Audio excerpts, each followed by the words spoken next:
Level 1. Rhythm. We up in here today. Yeah. Check it out now. Let me tell it, homie. Around my territory, listen to my true story, let me tell it, homie. This is how it pop off around my territory. Better show love, show enough, better back up off me. This is how it go down around my town. Defending my title, survival, defeat challengers. Check out how I made it from scratch, just call me crossfader. Wrote it down on paper, now haters can catch the gas vapor. Cross instead of federal flavor, we keep it several. Now wipe the sleep right out your eyes if your vision's blurry. We mainly ravage those savages who fly by night. With Alibaba notorious, you can call me Papa. The showstopper, hold it down like a shot blocker. So all my riders get up and do the gangster strut. You a dime chick with a big butt, now mix it up like mutts. Getting dirty in the dust, the kid and never lose my touch. When the pressure's on steel, guaranteed much. From that on you.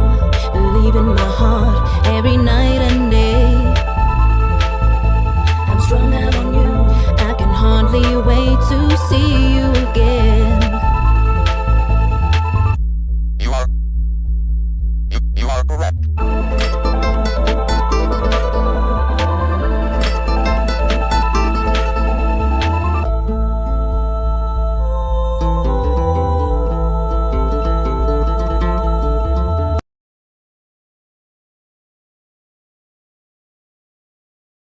Gents.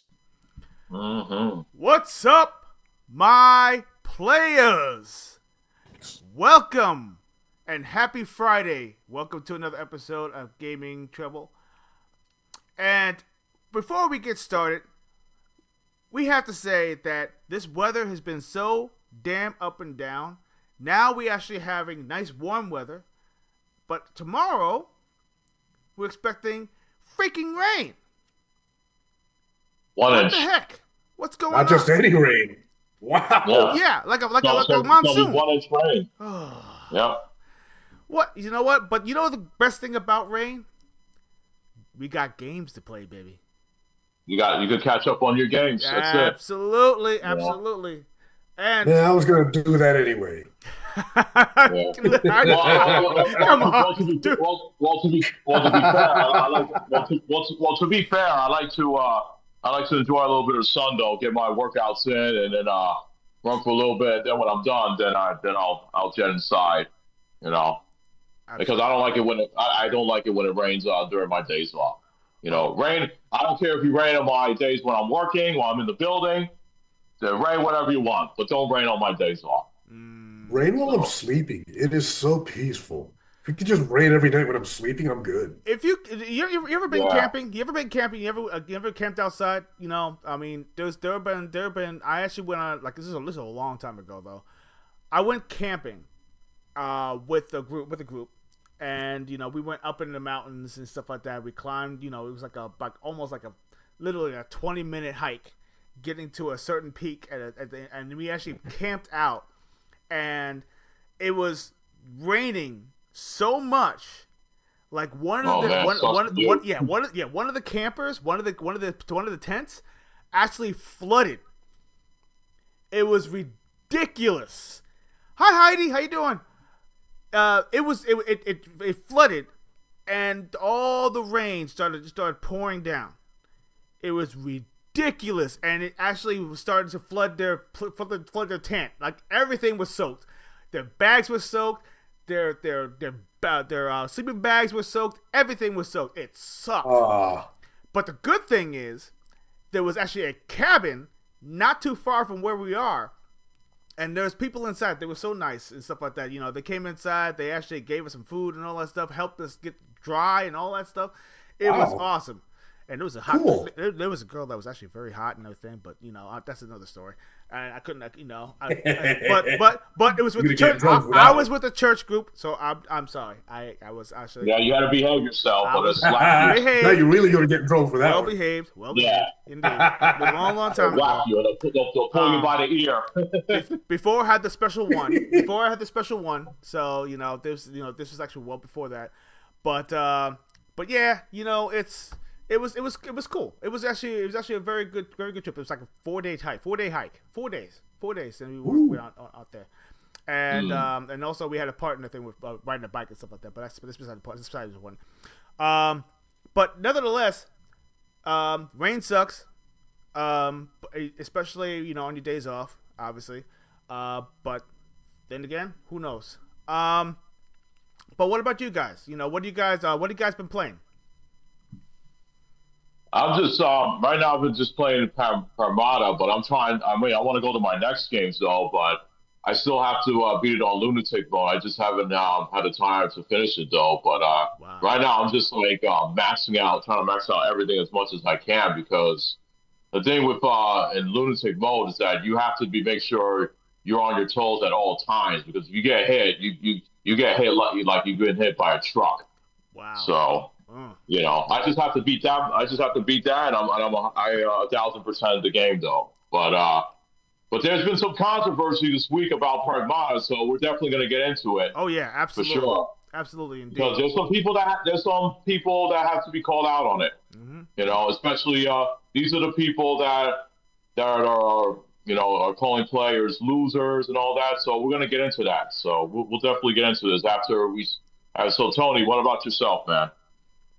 Man, I've been playing some Spark and Zero. I've been recreating my favorite battles from every episode and movie, because I'm getting ready for the DLC, more DLC. With Fighter Z's getting more DLC. I'm happy with that. Everything is getting DLCs. Yeah, the Xenoverse. Xenoverse 3. I am stoked, and we already got news on who the lead character is. Well, I'm glad that Wolfgang Krauser came out today. The guy you love to hate. Yeah. Fuck him. It takes place 200 years in the future, so all the characters are dead, except maybe Piccolo, because he's an alien, and Bulma, because she's been using the Dragon Balls. The lead character's name is Brett. I'm playing the word bread. Bread. Oh, bread. Okay, he is a direct descendant of Gohan's. Remember, all of Gohan's offspring were named after bread. That's right. They stopped the vegetable thing. The half humans are bread. Bread or undies. So, yeah, he's a direct descendant of Gohan. You notice that most of the I started to talk, but you notice that all the characters are after produce, after refrigeration, basically how to store them. You have cooler, you have freezer. I got a theory on that. I got a theory on that. What's I that? think these anime artists, in their very beginnings, they were starving. Uh, Because it's not just Dragon Ball, dude. You got in Bleach, Naruto, there's characters named after food. And I'm pretty sure there's some in One Punch Man that I didn't realize is a food item. wow, really interesting. It's across the board. There's a lot of anime where they're just named after food. Yeah, it reminds me of that commercial where they were actually Hey. talking about football. Football, football is actually a ploy to actually get people to talk about and purchase food. Remember that commercial? Yeah. I think Toriyama was a little hungry there when he wrote all those stories. Oh man, it was he talked about everything. Yep. He wrote Z when he was on his vegetarian phase. Oh jeez. Tarnished Gamer. Hey, how you doing? Welcome to the show. Toriyama was probably yes. Yeah. How are you? Toriyama was probably on some kind of plant when he made it. Yeah. I like you, Tarnished Gamer, because I have the same theory. Oh man. That's why he was hungry, dude. Oh my gosh. Well, welcome to the show. Definitely, indeed, it's going to be a very awesome one, indeed. But me, I just finished. I finished Replaced. Oh, I forgot about that. Yes, and Talk about Did you it. get all the achievements? I'm actually going back. No. I'm going back because there's a lot of things I did miss. So I'm actually gonna go back and play it on the hard mode. The normal mode was hard enough, especially but the things that actually frustrated me the most, and I think if you actually watch my review, my review is up, by the way, ladies and gentlemen. If you actually go on there, you can check out the review. I actually made a small one. Talking about my thoughts about the game, and of course I gave it an 8 out of 10. The reason why is because there are a couple of glitches that actually prevented me from actually giving it a 9. I could have gave it a 9.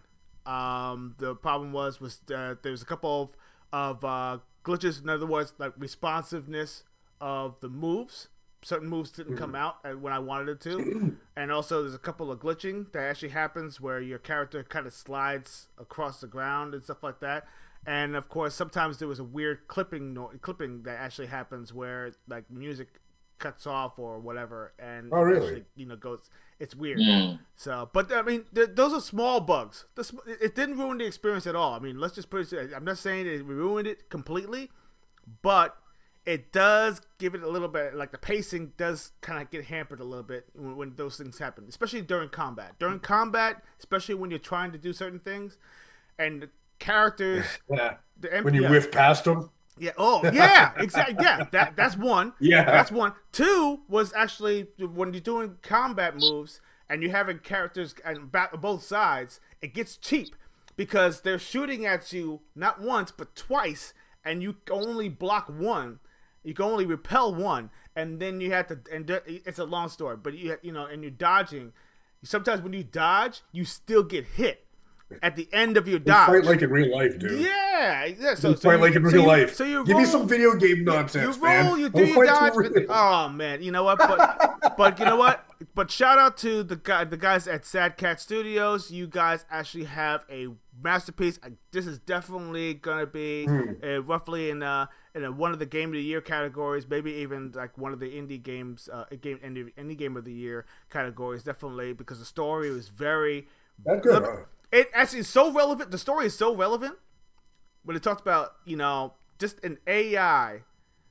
You'll I don't want to spoil anything, but That's funny that you're talking about AI because when I was playing Privata, that has something to do with AI cyborgs and robots and stuff that you fight, though. So yeah. but and plus I heard there's some hacking in the game as well. So Privata, there's a lot of that you're going to be doing a lot Yes. in there. So, but if you guys haven't played Privata, I highly recommend that game. Oh, let me say, Capcom is cooking. Capcom is not even done yet. Capcom has its moments, but I think I'm still waiting for Capcom to bring me a new Final Fight game. I'm still waiting for that. Yes. You guys know now who here's else a is question. in AI, right? Here's a question. Do you want to do like the Final Fight one where it's Cody's story, like in like a side story, like that kind of like that, or you do want to do it like the side scrolling style that they had with a story behind it? like with What, cutscenes. what are you talking about? Just make a Final Fight game, and then make it to the side scroll like all the other beat 'em up games that you've been seeing. And then of course it's gonna be cutscenes. Why wouldn't it be? No, that's what I'm saying. No, that's what I'm saying because remember. Yeah, well, of course there's gonna be cutscenes. I mean, what else Final Fight game is there besides the 3D one? Besides the 3D one that they did with Streetwise, which was terrible. That's what I'm talking about. The Streetwise one, yeah, the Streetwise one. You know where it's. No, why would I want that? I want something like from Final Fight 1. Make something from 1 through 3. That's it. No. I get it. What I'm saying is, I don't know. No, you hear me out. I'm saying that Streetwise was crap. It wasn't a great game.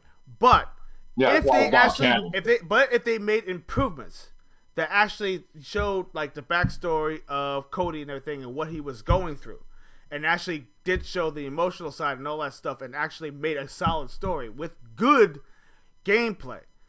Well, why can't you? Here's the thing. Why can't you do that with the side scroller game? You could still do it with the beat 'em up game. You could still talk about his story. They could be backgrounds of the story. So why are you making it seem like they can't do it with this one? Hey, you know what? Some companies have been known to actually kind of say, okay, well, we don't want to do anything like that. Well, here's the thing, though. Yeah, I mean, Capcom for sure. They've been seeing all these beat 'em up games coming out. There's been a lot of great beat 'em up games that's been coming out for so many years. Correct. And people are frustrated that why isn't Capcom taking the opportunity to either make another Captain Commando game or make another Final Fight game. And you don't need to make a one-player Final Fight game, dude. Just make a beat 'em up game, and then when you go through the levels, it'll reveal his stories. That's all. And then plus you have some DLC that you can add stages later too as well. You could do a DLC, like if you want to know about Cody's story, then there's probably some other guys he teams up with, and you could go through that story. Okay. Yeah. So I don't know why you're making this frustrated. It's the same. Just make a good Final Fight game, a good beat 'em up game, and that has good co-op, and then just make sure it has online co-op, because people's been dying for online co-op, and we haven't seen this with a lot of beat 'em up games as of late. All right, you hear that? You hear that, Capcom? Capcom, come on, you gotta get to work. I know you guys are out there. I know you have a team in there that has been itching to come back to Final Fight. Come on, it's time. Side-scrolling games are big now, big.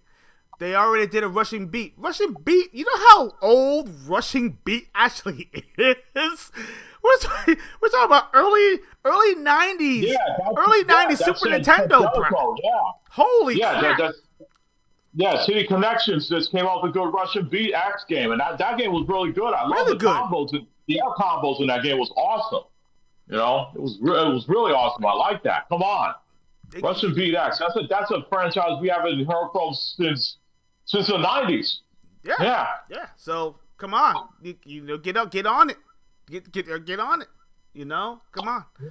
Ah, man. But anyway, like I said, yeah. So yeah, we're going to be eating good because there's a few more games that are coming out too. We're going to talk about that also in a little bit. I think we're just getting some of the viewers in. What we got? How many? About 5, 6, 7. Okay. Yeah, we can get started.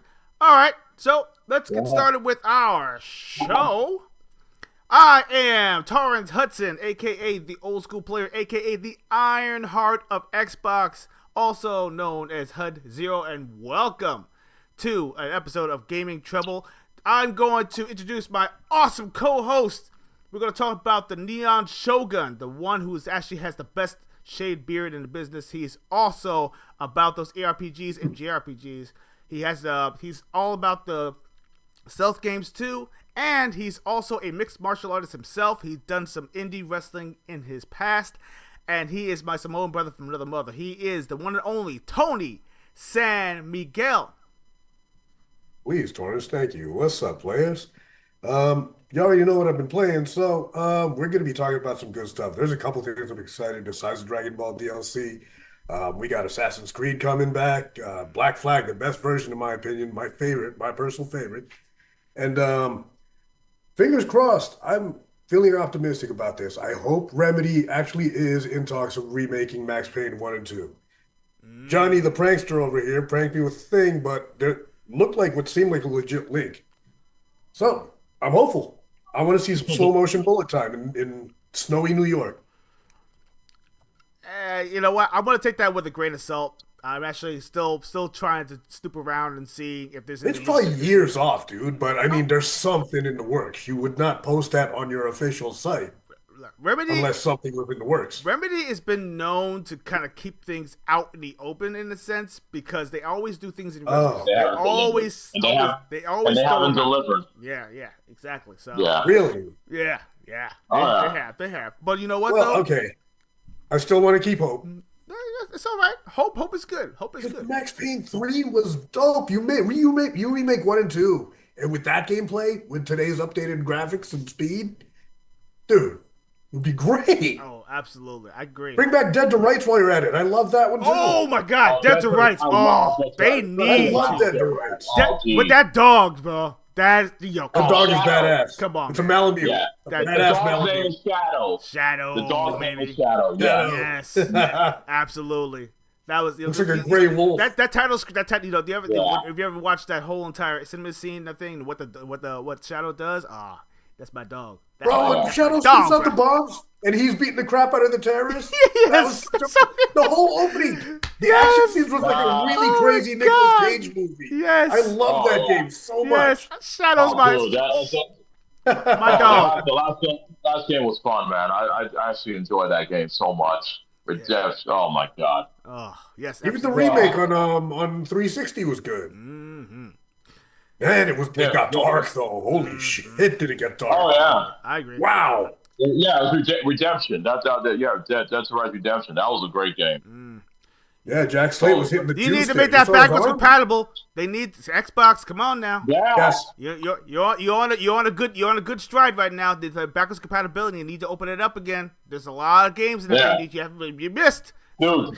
Yeah, that scene from Dead to Rights though, when you had to protect that nurse who got shot, and then you had to hold on, you had to hold on and taking out the guys. You had to send shouts to send them, and then you had to make sure she that. Dude, that part was a pain though, but it was fun though. That's tense, man. It's like the clowns that attack you at your dad's grave. Those clowns in armored cars that attack you. Yeah, those mines. Oh yeah. Oh God. Those mines were crazy as hell, man. But oh man, that's a Rights I would love to see come back. Absolutely, bro. When he jumped out of the airplane onto the motorcycle or some crazy shit like that. Remember that? But that was great. That was awesome. So of course we're not going. Last but certainly not least, we're going to talk about the man who is all about the plan. He is the one who is always about the cosplays. He actually did win a few cosplay contests.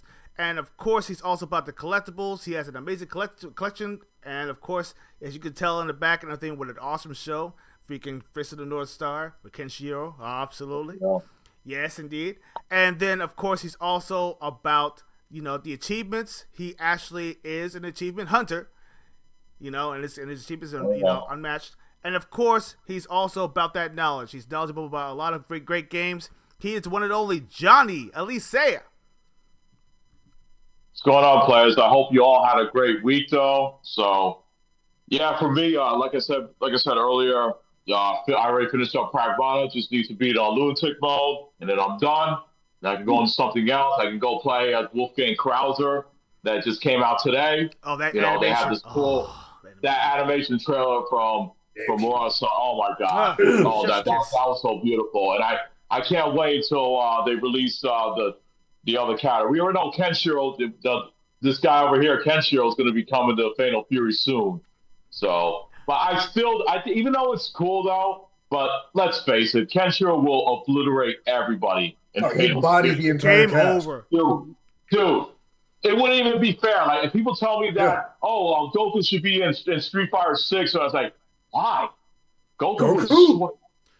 That's what I'm saying. Yeah, he can destroy planets if he wanted to. What's he going to do in a Street Fighter tournament with humans? Dude, come on. It's like the World Tournament. He has no interest in that. Kenshiro will obliterate everybody in Fatal Fury, man. But yeah. But besides that, I'm pretty sure the next character they're going to announce is definitely going to be Mr. Karate, but they didn't say who's going to be Mr. Karate. Is it going to be Ryo Sakazaki, or is it going to be Robert Garcia? Or here's the thing: what if it's Yuri Sakazaki who decides to wear the Tango mask? Ooh. Oh, shit. Hey, listen, you know what? They have been doing gender swaps. They have been doing, they've been doing not gender swaps, but they've been doing like genders and adding like the element of like, having female power move.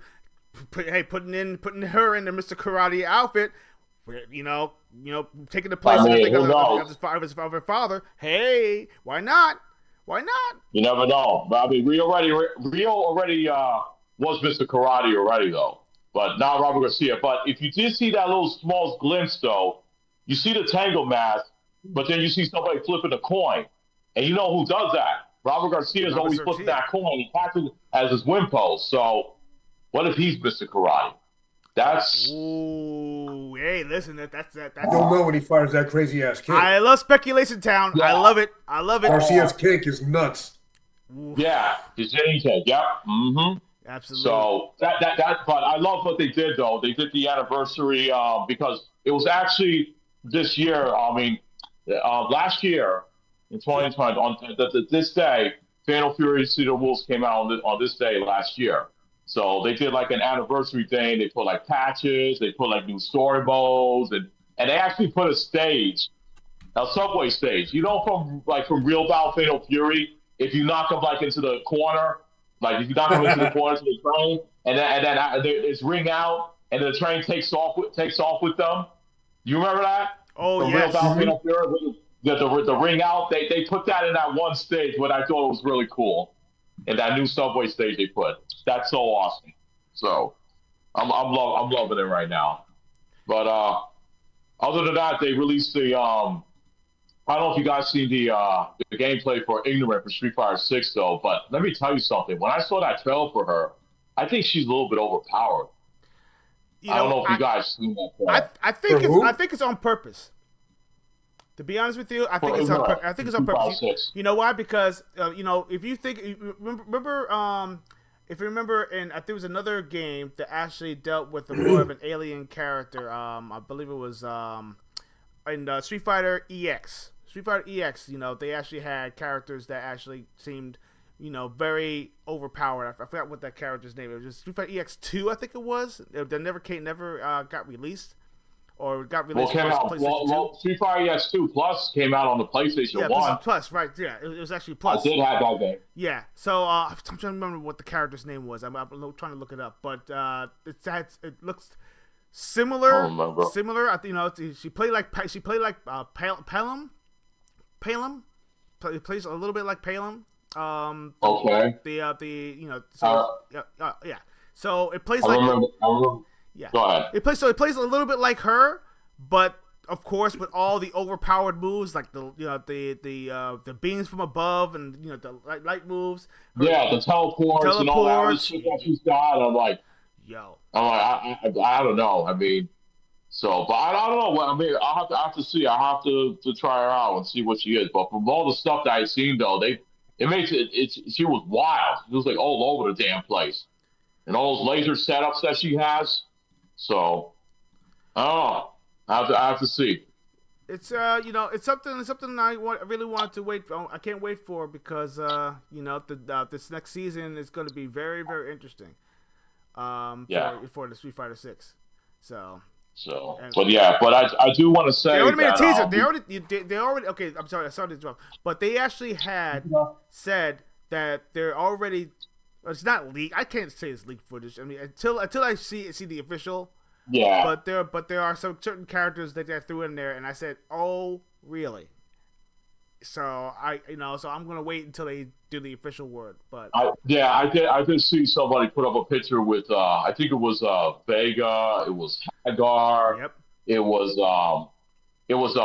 Master Gulkin and Tifa from Final Fantasy, but people. Yeah. It's a great. I take it as a grain of salt because I don't know. I mean, I saw the illustration of Vega. He looks sick though, but dude, Mike Hagar has to come to Street Fighter.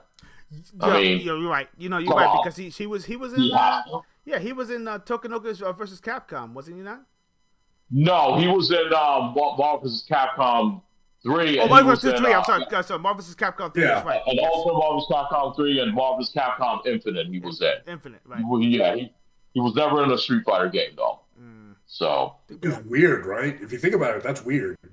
yeah, is it like It's long the only overdue. Yeah, they put Cody and Guy in there already, so why Yeah, not? it's long overdue. They put Becky in there. They put Lucia. Yeah. I mean, come on. You No, know? no Hager? Wow. Yeah. he got the shaft. But that's cool though. I mean, that would be awesome if he actually shows up. Yeah, that'd be cool though. But I also another thing now that Metal Slug 30th anniversary special we did, that was cool though. But I just want to put it out there that if you guys are interested in getting the Metal Slug games, they're on sale now for I think for 2 weeks, and each game is like $4. So I already got Metal Slug 1, 2, and 3, and a Double X. Yeah, Yeah, do you have 4, 5, 6, and 7. I need to pick up definitely. yeah, and there's X. X is on sale. Like all those 5 games: Metal Slug 1, 2, 3, X, and then 4 and 5. Those games are on sale. Yeah. Yeah, So they're on sale. definitely worth it. Yeah. Definitely worth it, indeed. Yeah. So yeah, man. So great games. Looking forward to another thing. This is our awesome crew. We have a lot to talk about. We got to talk about Asha Sharma. She's actually been making some amazing moves over at Xbox. I'm starting to believe. I you know what? It takes a lot, but I'm starting to kind of say, hey, maybe they have a chance to redeem themselves. I mean, they already lowered the price of freaking Game Pass. So I mean, that's and that was fast. I mean, really fast. I mean, we're talking about like weeks. That was in weeks. I didn't think they would do that. I did not think they were going to do that. Yeah, although they took out Call of Duty, but you know what? Who cares about Call of Duty? I know who cares about Call of Duty. Dude, listen, that was a good move.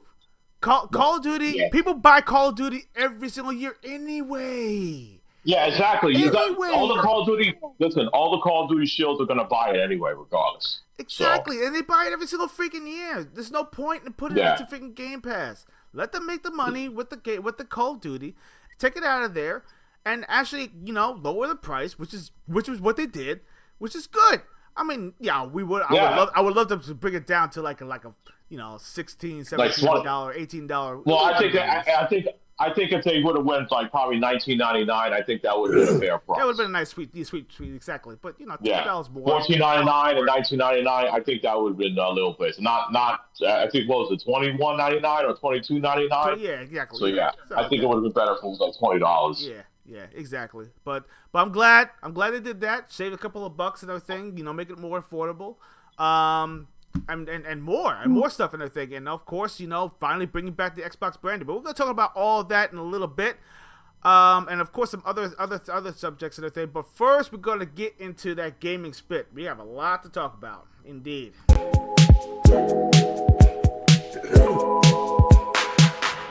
All right, so to get started, let's talk about Pragmata. Pragmata has been getting love from many, but hated by few, and those few are really noisy little gnats, as you put it.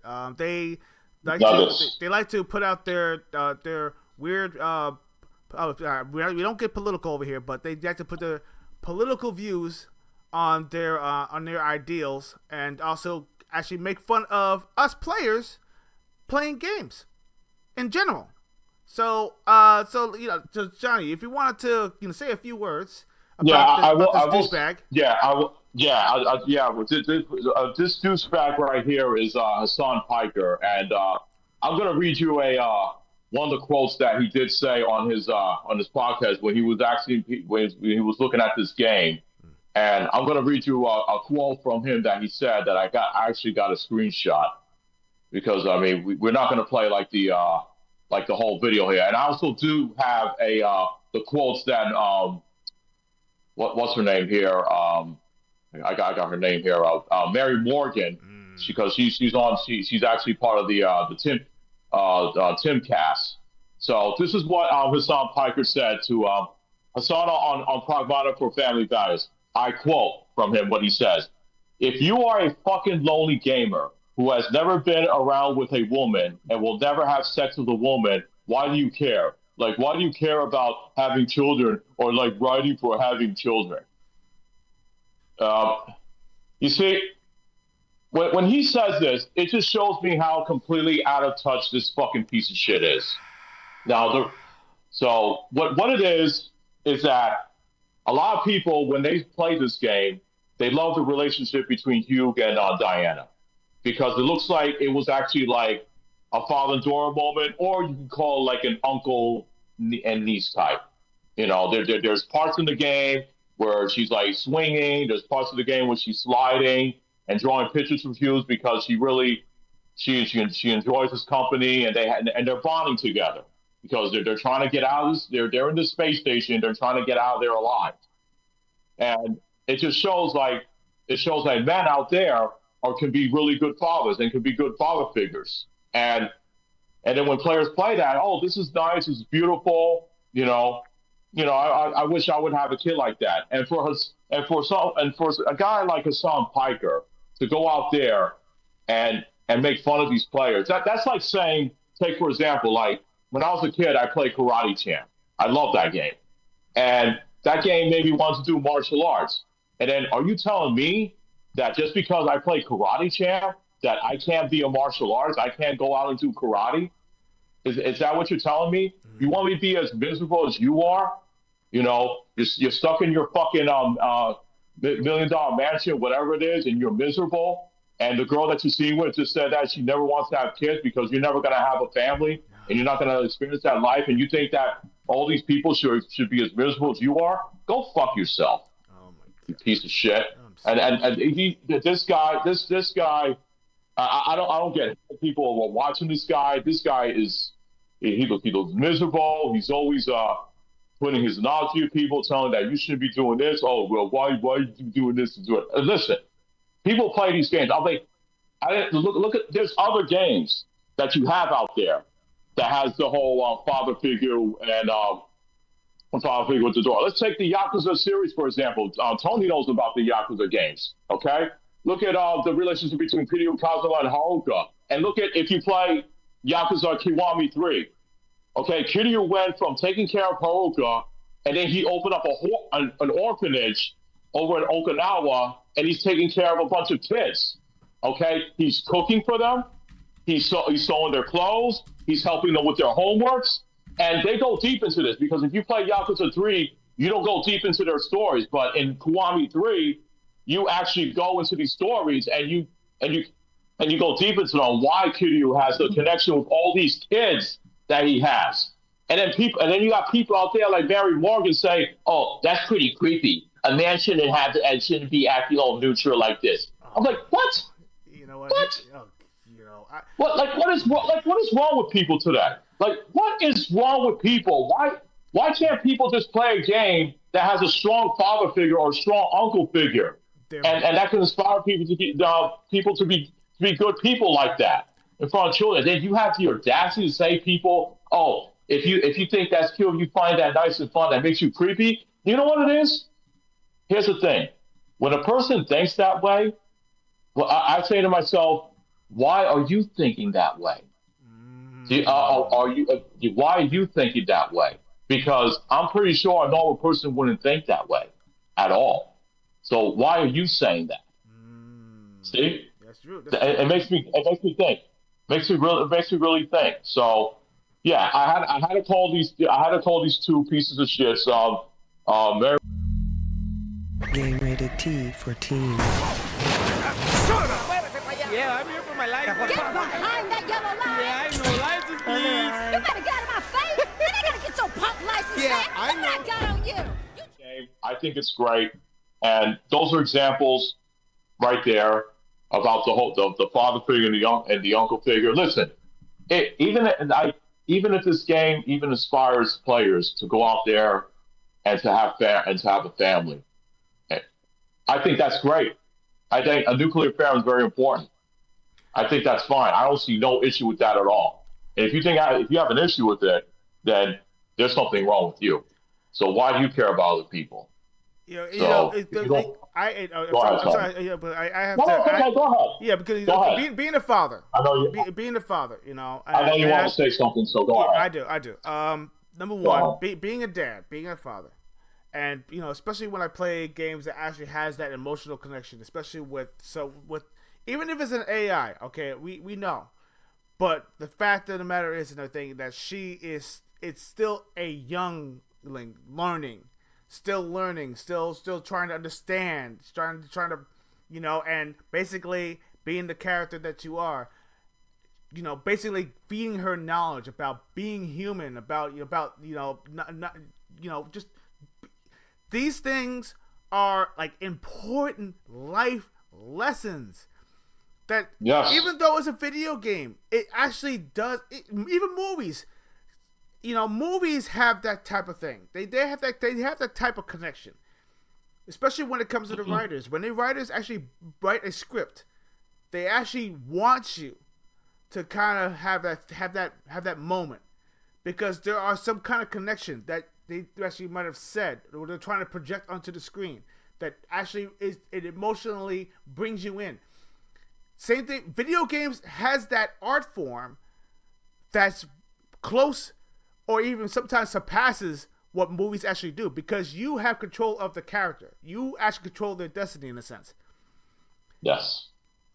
But the fact that you're sitting right there and saying this drool, saying this nonsense, okay, shows that you have no emotional tender whatsoever. Why should I care about what if you have that sense of emotion, that you have to go out there and put that bullshit on the web, on out there in public, okay? On your site, just because you want to, they're just to be who you are, a dick. That's basically what you are portraying yourself as. And if this is how you get your audience, then maybe I suggest that you hang up your microphone and everything and move on. Because number one, your emotional, what do you call it? Let's say toxic.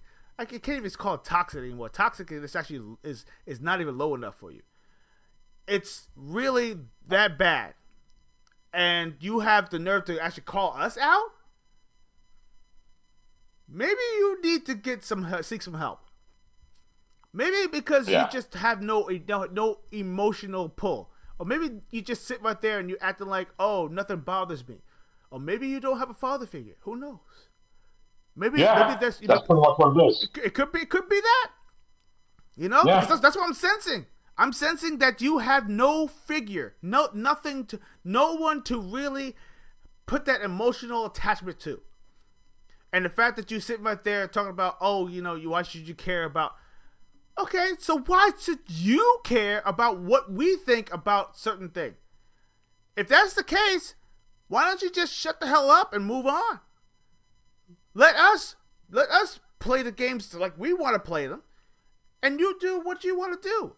Yeah, I know. I know what you're probably gonna think. Oh, well, if you don't like what I say, then you can shut me off. Okay, that's fine. That's fine. But the fact is that you put it out there, and it's out there. It's out there forever. Mm-hmm. Okay. Yep. This is what I'm talking about. You already lit the fuse. And that's the problem. That is the problem. So you ever heard the saying and everything, be careful what you say, and who you say it to? Yeah. Maybe you should take that advice. That's all I have to say about that. Tony? All right. What I gotta say, I'm gonna choose my words wisely. Look, I don't want a game that preaches a message to me. I don't want people preaching at me to not play games.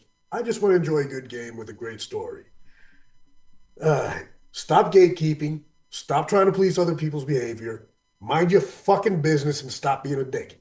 That's all I got to say about that. Well said. Poignant, pointed, and well said. Absolutely. Yeah. That's it. Okay. Yeah, exactly.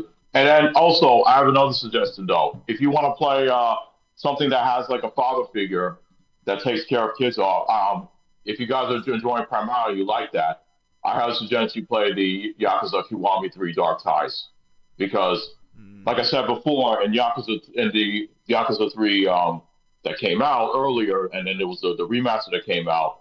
It didn't go deep though. In Kiwami 3, it actually goes deep into the story. Like, I don't want to spoil anything for Tony though, because I know Tony wants to play Kiwami 3. So, but there's a story.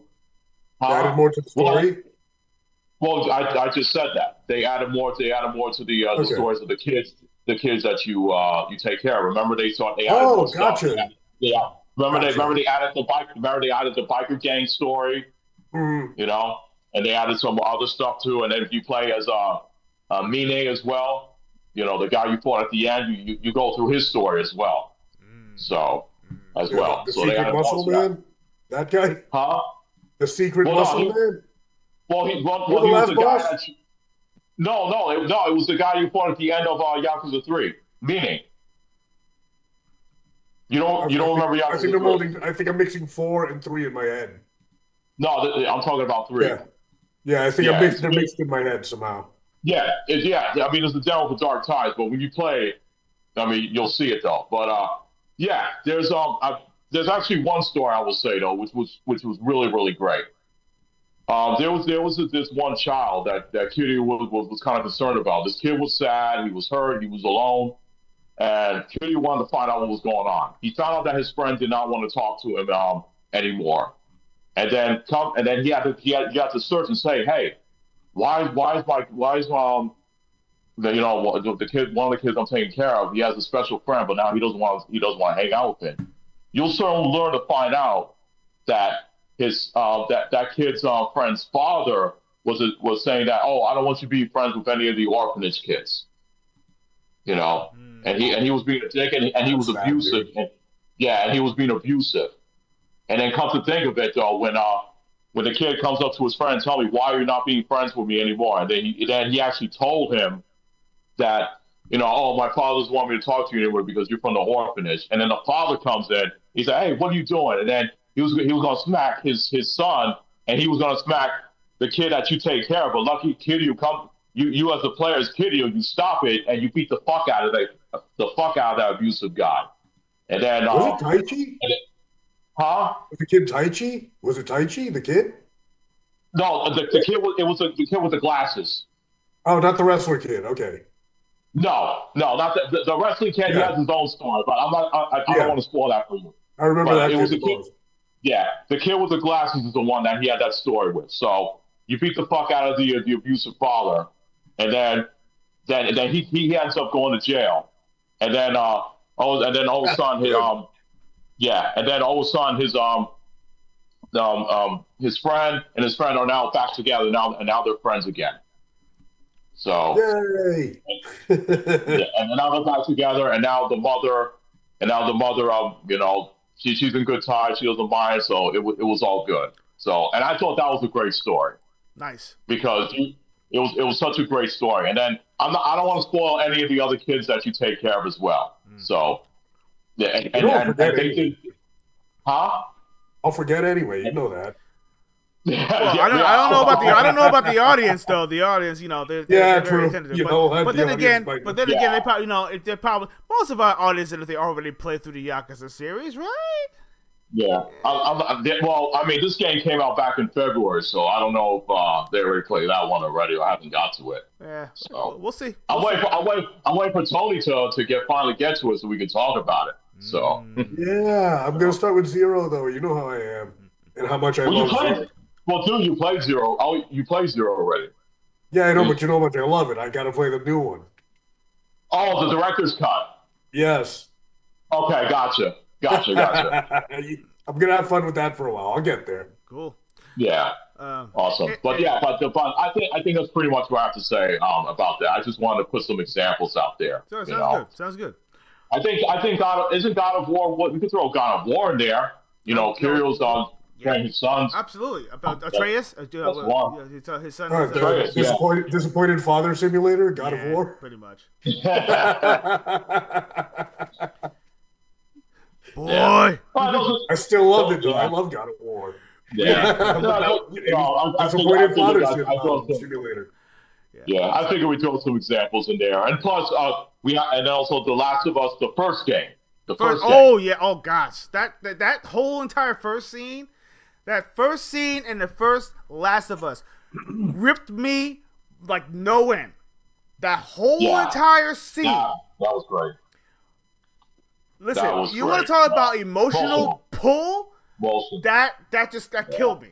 That whole entire part, especially the end of that cinema scene, I can't. I was like, damn. I don't know if I could play through this game, because that was just that what that would do to me as a father, Yeah. At that point. It can be emotional. Yeah. It's just, I can't. Listen, Chef's Kiss, Naughty Dog, you did great with that entire story. Absolutely, just beautiful. Yeah, it was fantastic. You Naughty got Dog ain't so naughty on this one, man. They did good. They did done good. Yeah. Yes, indeed. Yeah. But speaking of Yakuza, and the thing, let's talk about a successor in the thing that's actually had a bad turn. Let me see if I can pull it up. And I'm a little. What had a bad turn? Yeah, it's a bad turn. It's actually bad turn. Yeah. Okay. We're gonna talk. We're gonna talk about it. Yeah, I do know for a fact though. I mean, the Sega did say the director of the Yakuza game. He said if people are expecting Kiwami 4, he said don't expect any other Kiwami games anytime soon because I think they're hard at work at Stranger Than Heaven right now. So that's understandable. Okay. That's understandable because I mean they just finished Kiwami 3, so it'll probably be a while if we get Kiwami 4. Oh, absolutely. So, absolutely. Yeah. So that game that they showed during I believe it was during the Xbox presentation, Gang of Dragon, right? Remember that one? Yeah. Gangs of Dragons. Dragon. Okay. Well, the developer Nagashi Studios has actually deleted their trailers and YouTube account due to NetEase pulling out of their funding of the game. $44 million they needed to make to actually finish the game, and NetEase said no. So now, so they erased the trailer. You can't find the trailer anywhere, and it's not even on the YouTube account. I looked everywhere. And of course, they also and also the website that actually had it up, the Gang of Dragon, that's gone too. So now we don't know if that game is ever going to see the light of day. And this is actually goes to show you the industry has been so weird and so dynamic that even great games that you actually seen and you get excited about may never see the fruition, never see the light of day, and that sucks. That's terrible. That reminds me of? Doesn't sound good. That really sucks. I hate that when you see like a game that you're really hyped for, and you see some gameplay, and you're looking forward to it, and then all of a sudden it got canceled. It reminds me of the Highlander game that was supposed to come out on the Xbox 360 and PlayStation 3. Absolutely. I saw some game. Oh yeah. That gameplay looked so great, and it had an original story, and I had that game pre-ordered, and then when I got the call from GameStop and they told me that the game's been canceled, you got to pick up your money. I'm like, damn it. So that sucks. Listen, I was looking forward to. Number one, I thought it was like another Yakuza game. I thought it was another. I thought it was. But I know Highlander. Yeah, definitely. That's another. You're talking about Game Dragons. I mean, come on, bro. The thing, Games of Your looks spectacular. I feel bad for that actor, man. I feel so bad for him that this game might not even come out though. This was going to be so much great exposure for him, and then you get to drive cars, something that Sleeping Dogs had, man. You remember Sleeping Dogs? Everybody had to know Sleeping Dogs. Oh, listen, Sleeping Dogs was like a sleeper hit, no pun intended. I know you're gonna be sad, but I It understand. was like the raid, but a video game. And Yes. the raid before the raid. Oh, It was that listen, violent. It was the most brutal freaking finishers in some of the games I that What were they? oh Wow. my god, hitting somebody's freaking face inside of a freaking fan inside, in the wind. Oh god, and knocking them into the garbage can, throwing them to knocking them off the freaking edge. Oh, loving it.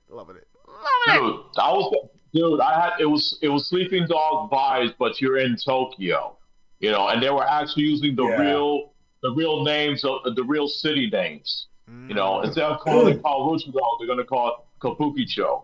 That's what they call it over in Japan. They were gonna use the real city, all the landmark names in Tokyo, and that's what I liked about it. I was like, oh, this blew me away. I was like, dude, and they get to drive cars too. Oh man. I'm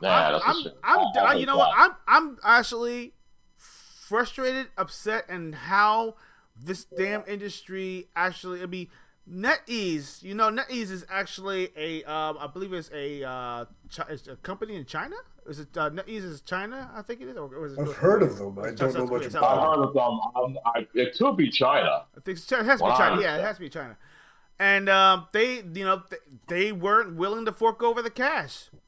They weren't, I mean, they had an opportunity to bring out an amazing game. And, China. Yeah, and they're like, nope.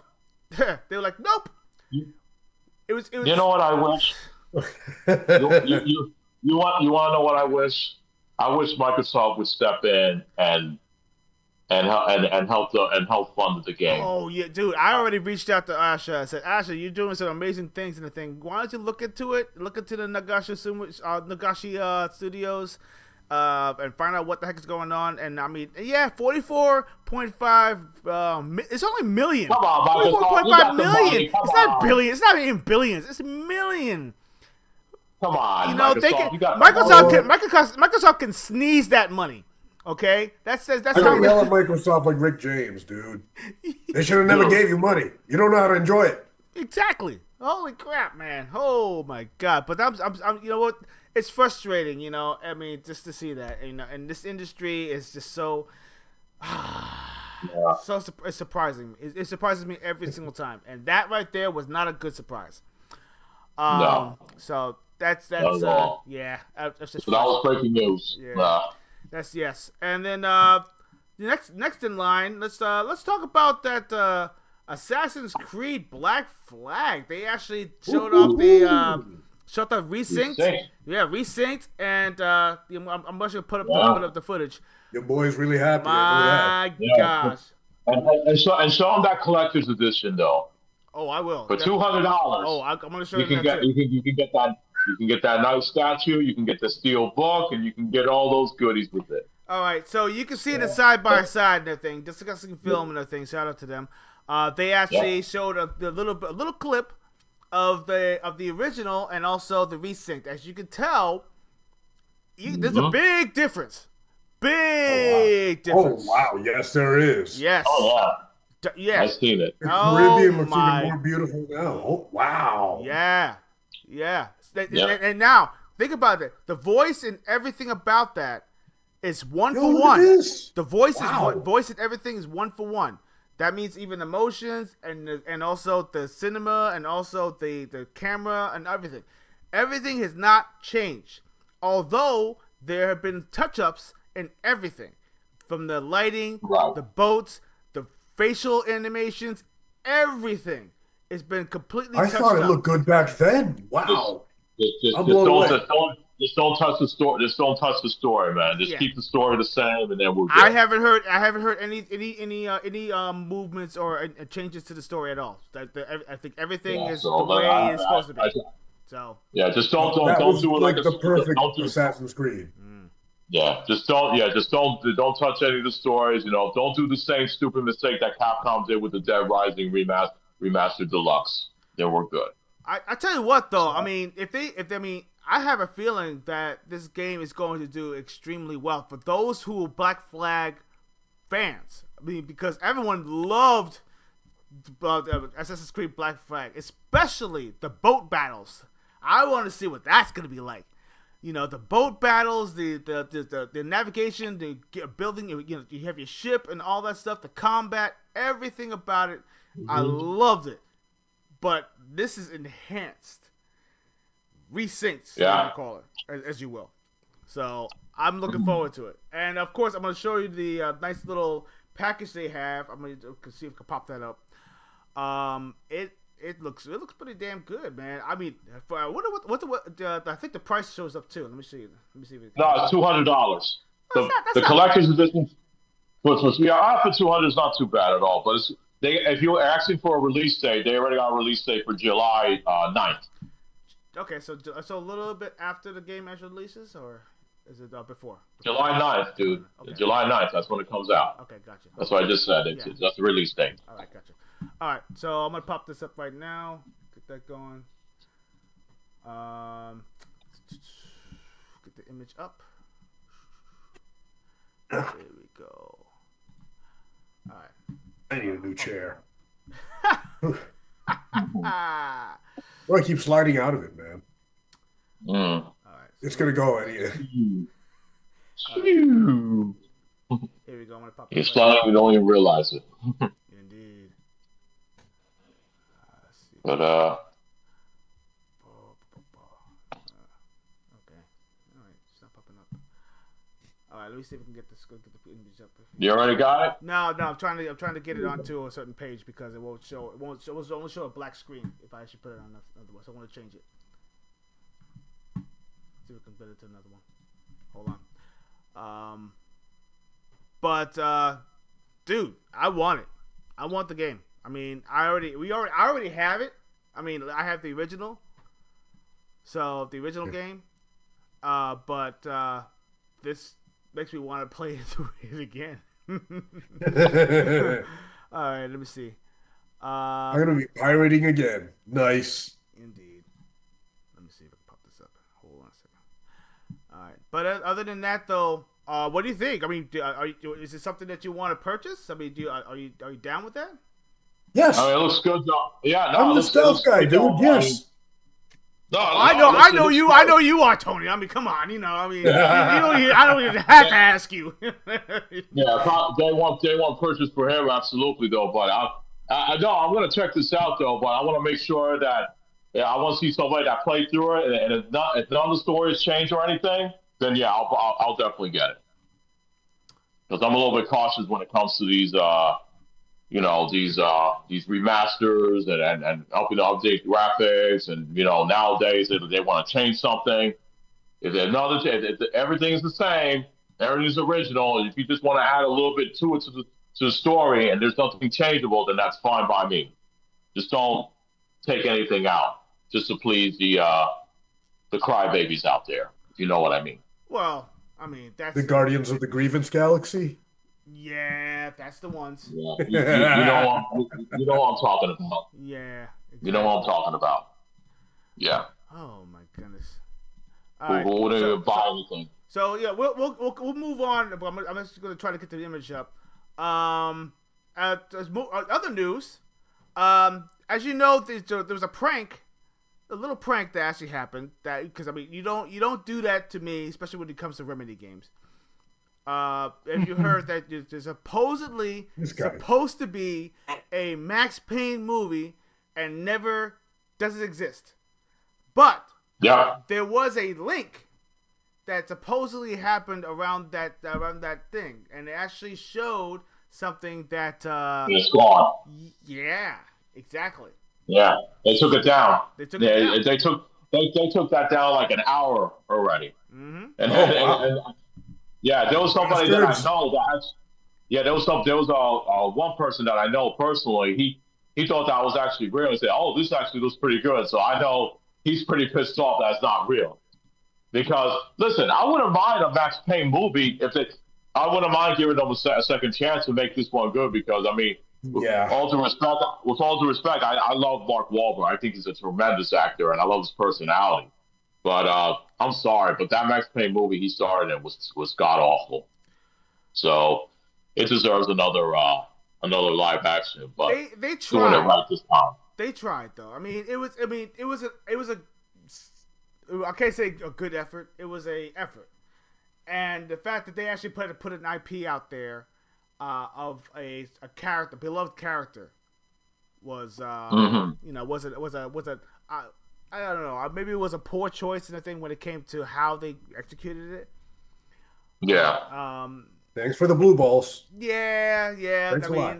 You know, but we're gonna talk about another. We're gonna talk about another thing that kind of popped up, you know, from our friends at Ubisoft. Actually, decided to give a certain IP to this individual, and I'm actually gonna try to talk about this one because I actually got pissed off when he actually quoted. I know which one you're talking about. Yeah, yes, buddy. I don't know what. It doesn't sound good. What are you talking about? Now here's the thing: is he doing another movie? Is he doing a movie of Far Cry? No, it's actually supposed to be. Oh, it's God, supposed to be on FX. It's an FX series. It's supposed to be a series.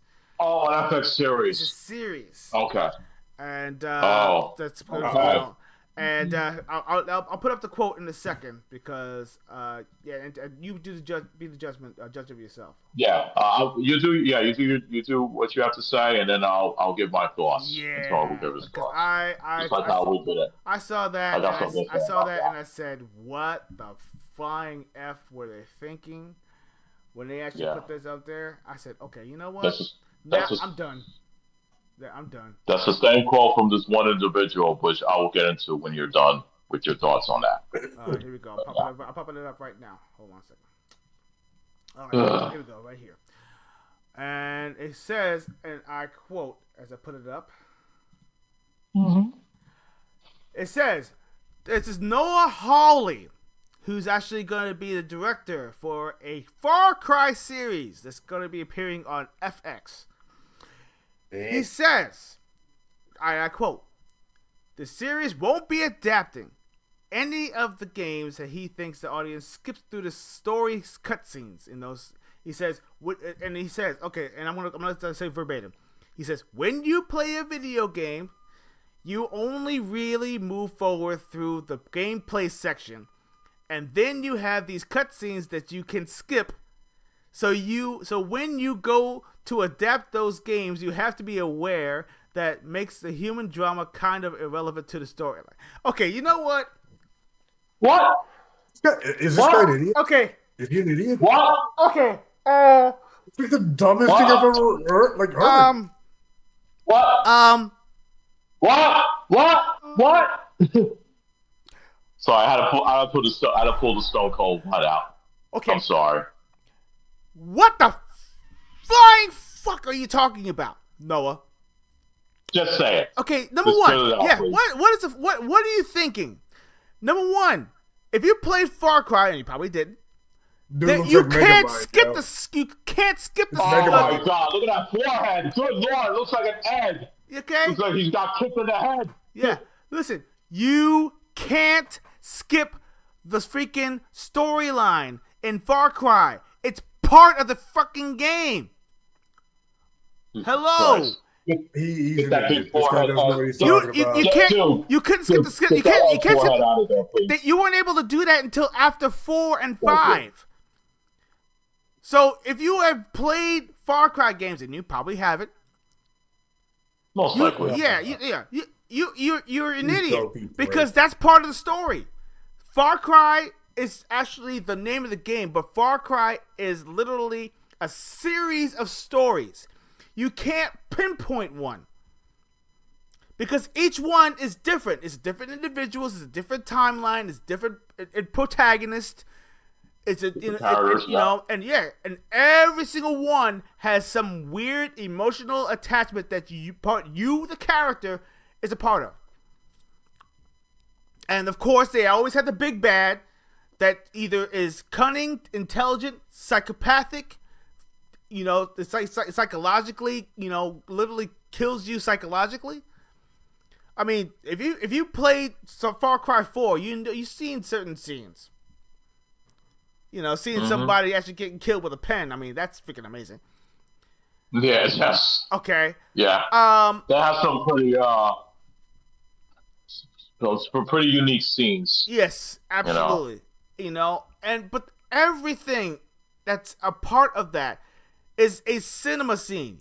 The whole game is a cinema scene because you are a part of the story unfolding based off of what you're doing.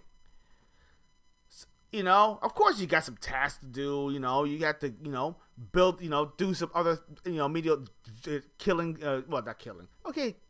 killing animals to get their skins, to get their parts, to be able to bring them over and actually build new weapons, build new armor, trades, all that stuff. It's all part of the game. But the scenes in between, those are important. Those are important anchors in the entire story. And each one is important. And you have the nerve, the gumption, the unmitigated gall to actually say, hey, you don't need to put those, you know, they're irrelevant. So I'm going to make a Far Cry show that actually is not part of any of those games whatsoever. And I'm just going to make my own Far Cry thing. Good luck with that, because they tried that with Halo. And you saw where that went. Oh, boy. Okay, that's all I have to say about that. Look at Halo. Look at the Halo series. Look at that. Okay? And come back to me. I don't want to see that disaster again. Again, remember the South Park kids with Indiana Jones? Yes. That's me when I see stuff like that. Oh my gosh. That's me. I'm canny. So you see, I'm sick and tired of seeing these weird douchebags always trying to change the game when it comes to like story. Uwe Boll did that. He failed. He made lots of crappy movies, and he failed. Oh yeah, he made a lot of shitty movies. Double Dragon, even though it was campy, had nothing to do with the Double Dragon story. And I mean, they just made it up as they went. The names, yep, that's exactly. It's not the names, and that was it. Yep. But I will say this. You know, it's funny that you mentioned that. The director of Weapons is actually planning on doing a Resident Evil film, and they said that this film was supposed to come out in September. We have yet to see a trailer for this movie. He said that the Resident Evil movie take that he's going to be doing, it's not going to involve any of the characters from the games. So basically, that's telling me that you're writing your own story. I don't care what people say. Oh, well, he directed a great horror movie, so this is going to be great. Just because somebody directed a great horror movie, okay, that doesn't mean automatically he's gonna take a great something of a great IP and make it good as well. That's not a guaranteed 100%. He just said that none of the characters from the games are going to be in this film. So that right there, that's a red flag for me. I can't. So how am I supposed to take this seriously? And that pisses me off as a Resident Evil fanatic. You know, I'm a big fan of Resident Evil, right? Oh yeah. We just had We just had our 30th anniversary special celebrating these games, and now he's coming in here and saying, "I'm going to do my none of these characters are going to be in the game, so I'm going to do my own story. That's what I'm going to do." And then you have this freaking guy who's going to do his own story for Far Cry. Well, it's like I don't think these people should not be touching any of these IPs whatsoever. And what sickens me is the fact that some of these people say that, "Oh, I don't need to." Let's go back to Halo for a second. These people are saying that they never played the games, though. It's not important to play these games to them. So I'm not making this up. I if know. you think I'm making this up, I am not making this up. No. I'm laughing at the fact because that's that's some stupid shit. Because it's stupid.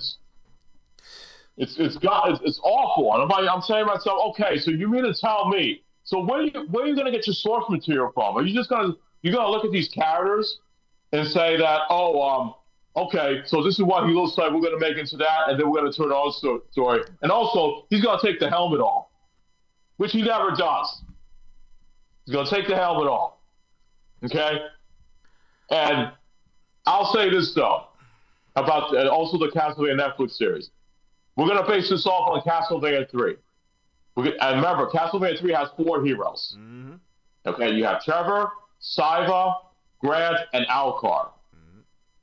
The director and the writer Warren Ills, fuck him, and Amy Smeg as well. Fuck those guys.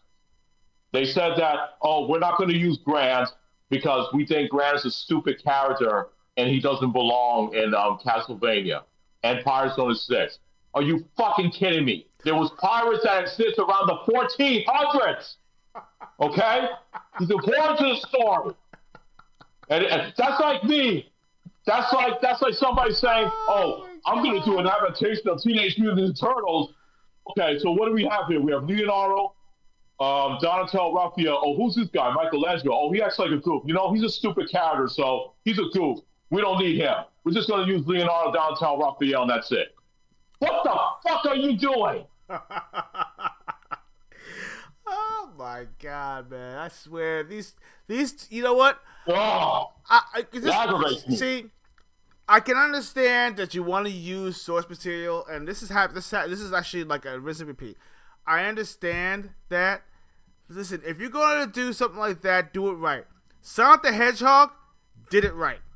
Sonic the Hedgehog didn't really had it wasn't a crazy story. It wasn't crazy, but they used the source material right.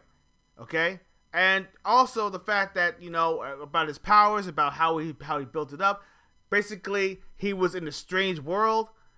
Interaction with humans. I can understand that because everyone's actually so used to the game and stuff like that, or better yet, Sonic 06, which actually dealt with human interaction.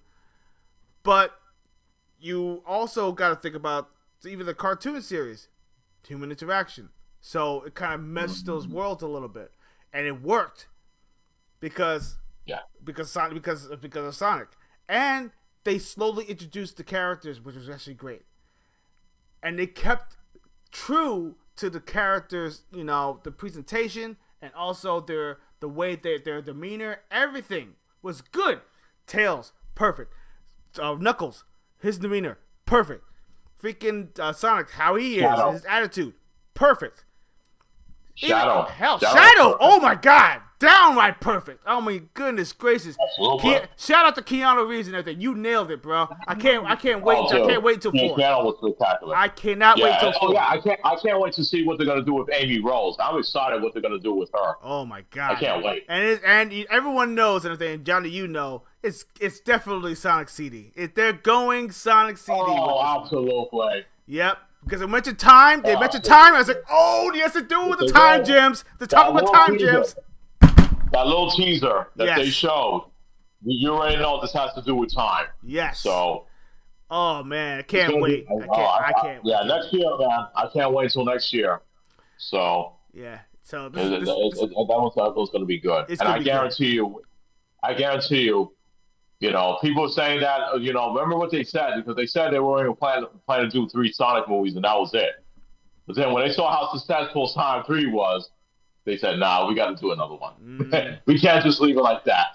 Listen, of course, with that ending, come on, with the final credits and all that stuff, man. Come on. With all the metal signs coming down, and Amy came in there and whacking them with her hammer. Yep. Oh, come on. And then, of course, if you actually stayed for the rest of the credits, you found out that my man Shadow is definitely coming back. So I can't wait.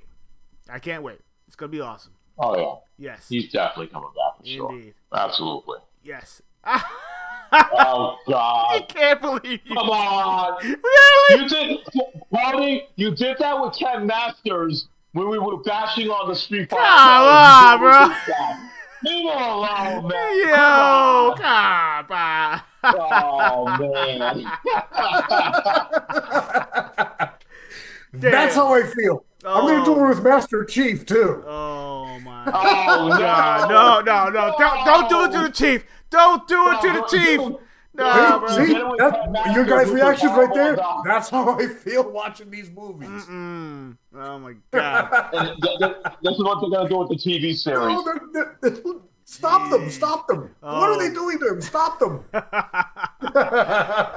Oh, bro. All right. So, but anyway... So for all those who are watching, this is actually pretty awesome. The thing, listen, if you're actually new to this, hit that like button and hit that bell, and also hit that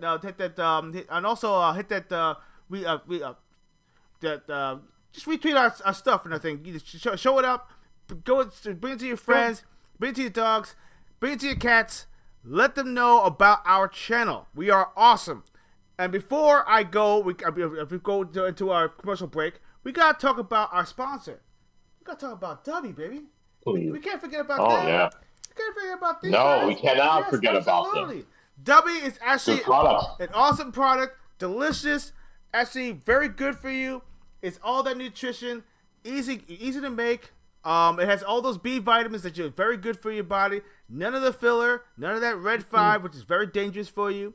And of course, all of the ingredients is actually almost 1-to-1 to the actual flavors. So they actually go in there beautiful. and they actually get those flavors right, and it tastes good. Not only that, they actually have a collaboration right now with Crunchyroll with a few franchises such as Chainsaw Man, Freyrin, Solo Leveling. Speaking of Solo Leveling, they're actually going to be coming out with a new game that's coming out fairly soon for the Xbox Series. And also, I heard about that. Yes. Yes. Mhm. Oh, it looks good. That. Looks really, really freaking good. Oh. It looks interesting. Yes, It does. absolutely. So why don't you go ahead and go to that website, w.gg. Check out all the delicious flavors they have. They have a new flavor called the Cherry Limeade, which is actually very, very tasty. I can't wait to get my little taster just so I can try it out myself. And they're going to keep on experimenting with new flavors too. Go to the website, check it out. Check out the awesome little gear they actually have too. They have the little shakers also. Go to w.gg. As soon as you get all your gathers, use our code Treble TR3 BLE. Get 10% off of your purchase, and remember, Gaming Treble sent you, and also be better. So before we're gonna get going, we're gonna take a little breather. Go to our commercial break, and then we will be right back after these words. Gaming Trouble will return after this commercial break. Don't you know who my daddy is? I'm a friend of Mario's. I know the princess. We went to grade school together. I can't let you in, kid. You're wearing a tie. It's time for Mario Party 2. Rated E for everyone. With 5 new adventure boards and 64 minigames, you're definitely gonna want in. Pizza! Him.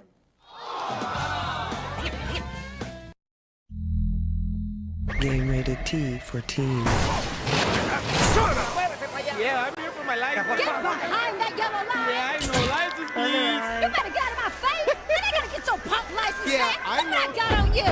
You drive through the mall, the subway, city park. You like a dope. That was some big air. What's your problem? Hey, that's what I get paid for. I made some serious cake that day. Crazy Taxi on Sega Dreamcast. It's thinking. A battle looms over this place. It's a battle for destiny, a battle for glory, a battle for Pokemon Stadium, the place to prove you're the ultimate Pokemon trainer. You can upload your Game Boy Pokemon onto your N64, then for the first time ever, battle in 3D. Then a conquering hero is raised to victory. Sky high. Rated E for everyone.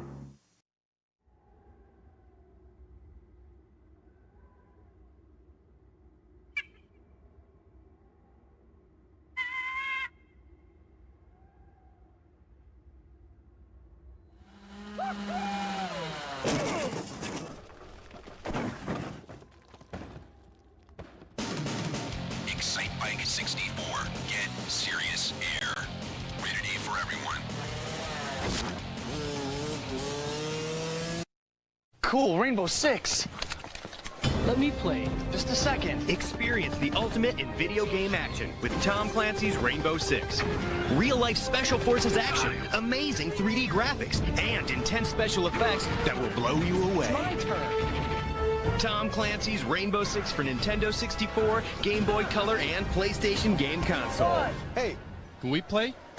Rainbow Six. So much fun, everyone will want to play. From Red Storm Entertainment.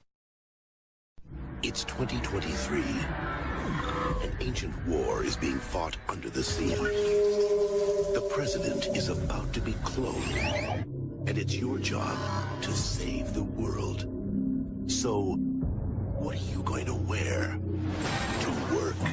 From the team who brought you GoldenEye for N64, meet Special Agent Joanna Dark in Perfect Dark. Rated M for mature.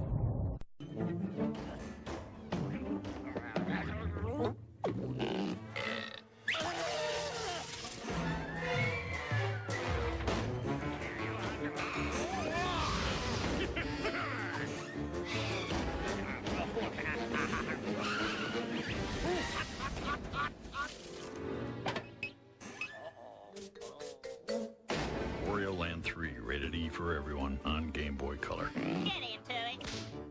Game rated T for teen. Move it, bud. Come on, y'all, give it up for Ooh La La! Hey, nice pixels, Tony. Check it out, chicks dig the rump shakers. Yeah, she's grooving on that. Gentlemen, need I remind you that the female of the species is our natural enemy? Hey, get up there. She's watching. Hey, baby, come to Papa. Oh, heavens. Bad dancing. It's a killer. Space Channel 4 on Sega Dreamcast. It's thinking.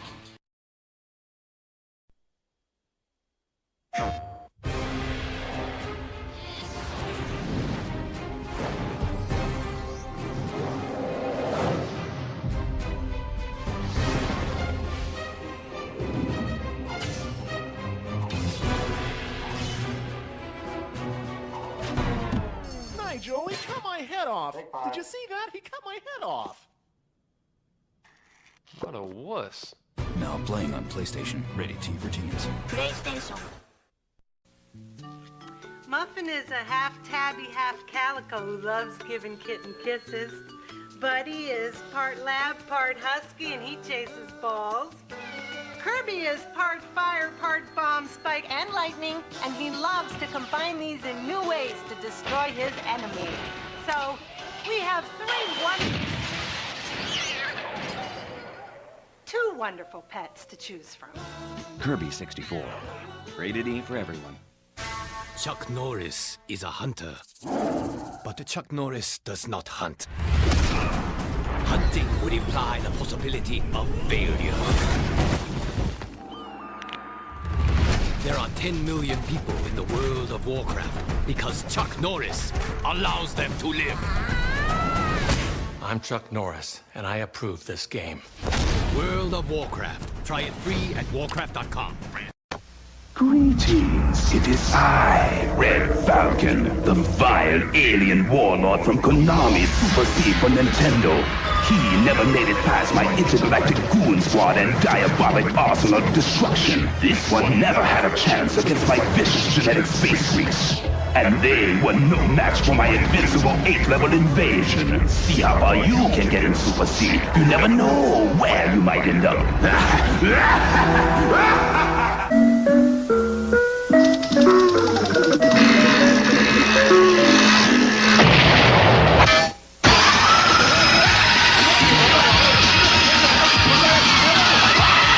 What the heck was that?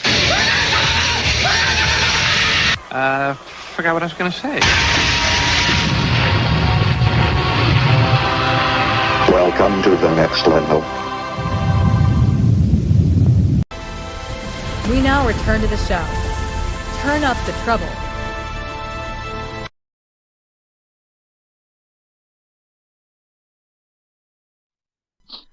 All right. Welcome back. Wow, you know what? We had some very interesting conversation in the back. Yes, we did. That was fun. That was such a fun conversation. Oh my gosh, man! Those memes. Listen, let me tell you something. Tony, you got to keep on doing it, man. You got to keep on bringing. Yeah, you got to keep doing it though because you can't. Listen, I think of other ideas though, man. I need more ideas, but definitely I'm gonna come up with them. There's gonna be more. There's gonna be more, definitely. There's gonna be more. But listen, I mean, to all those people that don't know about that meme though, I think Tony knows which episode that is of South Park. It's one of my favorites, man. It is so damn funny. Yeah, I mean, if you can get that episode number and the name of the episode, so our viewers can, so all the viewers and players can watch that episode, and they'll get exactly what we meant by that. Yeah, so check it out. You will laugh your ass off though. That episode. Oh my! But you're gonna laugh your ass off. But you're also gonna feel bad for the kids as well. Oh no, you're gonna feel bad. Boy, did I feel bad. Yeah. Oh, that episode's from like 2008. That episode's almost 20 years ago. What are you doing, Tim? That's crazy. Yeah, and that was the beginning. That was the beginning of the era that takes all these IPs and they screw everything up. My gosh. Yeah. Well, I think I found the episode. All right. So. Yeah. Continuing on the thing, I forgot to mention, I was going to talk about Echo the Dolphin. Echo the Dolphin. Oh, yeah, we got to talk about that. Yes, Echo the Dolphin. They are the original creators of Echo the Dolphin. Came up for our beloved Sega Genesis and also Sega CD. They actually are going to bring back in a collection that includes not only the Genesis versions of Sonic Echo the Dolphin and also the Tides of Time. But it's actually going to have the Sega CD versions of both. Oh, nice. Okay. As well. So it's going to have both. It's going to have all four of those, and of course they're going to have the original version of Echo the Dolphin that they're actually creating from the ground up. Now, I'm actually a little disappointed though that they're not bringing the Sega Dreamcast version of Echo the Dolphin. Yeah, Defender of the Future. Oh, that's such a great game. That is a travesty. I mean, I didn't get it. I was trying to reach out to the director to find out why they actually omitted that one, but I haven't got a response. So I'm gonna keep on kind of prodding him a little bit and say, hey, just wondering why this version was not included. But hey, listen, you know what? I am not mad at all. I mean, if you played Echo the Dolphin before, and I'm pretty sure a lot of you may have not, Echo the Dolphin is one of those eccentric games that really requires you to use your intuition. A lot of brain power. Yeah. Because it does not hold your hand. Not one bit. No, it doesn't. At all. Just to use the map. To use the map. People are like, oh, you start. Nope. There's no start button. There's no start button for a map. Are you kidding me? No, you have to shoot off the screen to actually echo the map that you're actually in. It shows you the whole entire region. It shows you all the crevices and all that stuff. There's places that you thought, hey, I can't go here because you got to use your mind, figure out about force, about using objects to break open things. Everything. Just there's all that stuff, and of course there's enemies as well. You're gonna have like the sharks. The sharks, and of course the killer whales. They're your enemy also. Yeah. The killer whales, the octopus, jellyfish, all that stuff. So it's a great experience. You gotta try it if you get your opportunity. If you have it for emulation, or if you have it for the Sega we call it the collection, the little mini. The mini collection, the Sega Genesis Mini. Yep. Yeah. So because I remember. Yeah, because I do remember the Genesis Mini though. It had Echo the Dolphin, and it had Echo. I believe it had Echo Junior as well. Yeah, exactly. Echo Junior. Yep. Yeah. And the Genesis Mini 2, it had Echo the Dolphin for the Sega CD version, and it also had Echo Tide of Time as well. So that's on the Genesis Mini 2. So, but it's unfortunate. Go ahead. No, continue. No, I was just going to say, I mean, it's a shame that they didn't put Defender of the Future that came out on the Dreamcast and PlayStation 2, because I was amazed that game it was a 2D game. Echo the Dolphin was a 2D game, and it translated into 3D. And I thought they did that extremely well. It was such a beautiful game, and the soundtrack was beautiful. The soundtrack was gorgeous. You know, it's a shame they're gonna. Hopefully, they'll re-release that in the future. That would be nice. You know. You know, I feel like Echo the Dolphin is one of those games that people need to at least experience once. I think it was ahead of its time. It was like, listen, Yeah. It was ahead of its time. It was way ahead of its time. At least a decade, dude. Right. That kind of game was like a decade ahead of its time. And believe it or not, how beautiful the game actually is, the music, the atmosphere, everything about it just screams awesome. Just everything about it. And pretty game, dude. It was pretty. Yeah, dude. I'm showing a video right now. Look at it. I mean, it's just. I mean, listen. I thought the Genesis version was good enough. The second CD version. I'll say the CD version. Yeah, it elevates. The sounds. Elevates. The sound and music was so. Oh my goodness. See that part? I did not figure that out. I really got to revisit these games. You had to jump very high. I did not know about that. I was just swimming around. Like, what do I do? That was my last resort, and I decided to go for it. I was like, oh, okay, this is how you start the game. Yep, I mean it's all Took about it back to the Blockbuster. I was like, I'm bored. Yeah, it's about momentum. Also, what I didn't know is that you also got to pay attention to your air bar, not only your health bar, but you have an air bar. Because I didn't even know that. I was sitting right there. I was like, why am I dying? And then I'm like, oh shoot, I need air. I forgot. Dolphins can actually hold their breath for a long period of time, but like 2 hours, man. Yeah, for 2 hours. They're mammals, dude. Yeah. But they can. That's amazing. Yeah, so they really did their homework for this game. What an amazing game! Oh, I can't wait! I can't wait until it comes out. Supposedly out there. I don't think there's a release date yet. So no, they didn't give a release. But once the release date actually shows up, yes, I'm gonna get it day one. Absolutely. Mm-hmm. Oh man! So. Getting off of that, we're going to get into our main topic. We're going to talk about the Sega Universe. Yes. Oh, yeah. Sorry. Oh, that's right. Oh, okay. Yes, let's talk about that. Let's talk about this. Xbox. Yeah. Now everybody has a love-hate relationship with Xbox. I did. Yeah. Okay. I loved Xbox since the OG days. Everyone, Johnny, I know you did. You know, I remember you brought it over. You brought the Xbox over to the house and everything. You played Jet Set Radio Future and all those controllers, games on there. Xbox. Yeah. Absolutely. Oh yeah. You know, and then of course the 360 elevated everything. You know, with the freaking Xbox Live Arcade, which had some beloved, amazing freaking games they brought. Oh my god! I look at the 360 like I look at the Dreamcast. I remember the good times that I think it was E3 2007 when they started bringing out all those games. I remember when they announced they were going to bring that. They actually shadow released them. They shadow released it. They released the original Sonic the Hedgehog and the Golden Axe Arcade. Yeah. And I was like, what? And everybody in that crowd was happy. And then it was named, I forgot what his name was in the crowd. He said, "Oh, but I see we got some Sega fans out there." You know? That's right.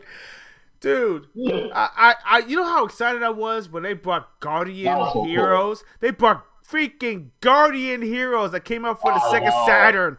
I said, no way! I remember. Oh. No way! Bruh. And then they shadow dropped Teenage Mutant Ninja Turtles 80s arcade. Come on. I remember. Come on, that came out of nowhere. Out of nowhere, bro. Oh my god. Yes, and then those were good times. And yes, and Shadow dropping Double Dragon. Now here's the thing. I thought Double Dragon was remastered. And Contra. Yeah, and Contra. Yes, Contra and Super Contra too. They brought something a little bit later. Oh, come on, man. Listen, nostalgia filled amazingness. Listen, the Xbox 360 not only had great games for the arcade, but they had amazing games in itself. They brought out amazing original games for the console, and and people are sitting back there. They're like, but nah, you don't understand.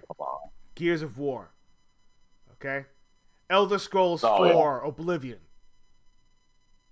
All right. The Dead or Alive series. They brought Dead or Alive 4. Yeah. Okay. I can go on and on. There's so many great Stranglehold. Come on, Johnny. I know you love that game. Come on. Oh yeah, Stranglehold, dude. All right. Stranglehold's fantastic. Yes. Crackdown. Yeah. Oh my gosh. Yes. And then of course the infamous Halo 3.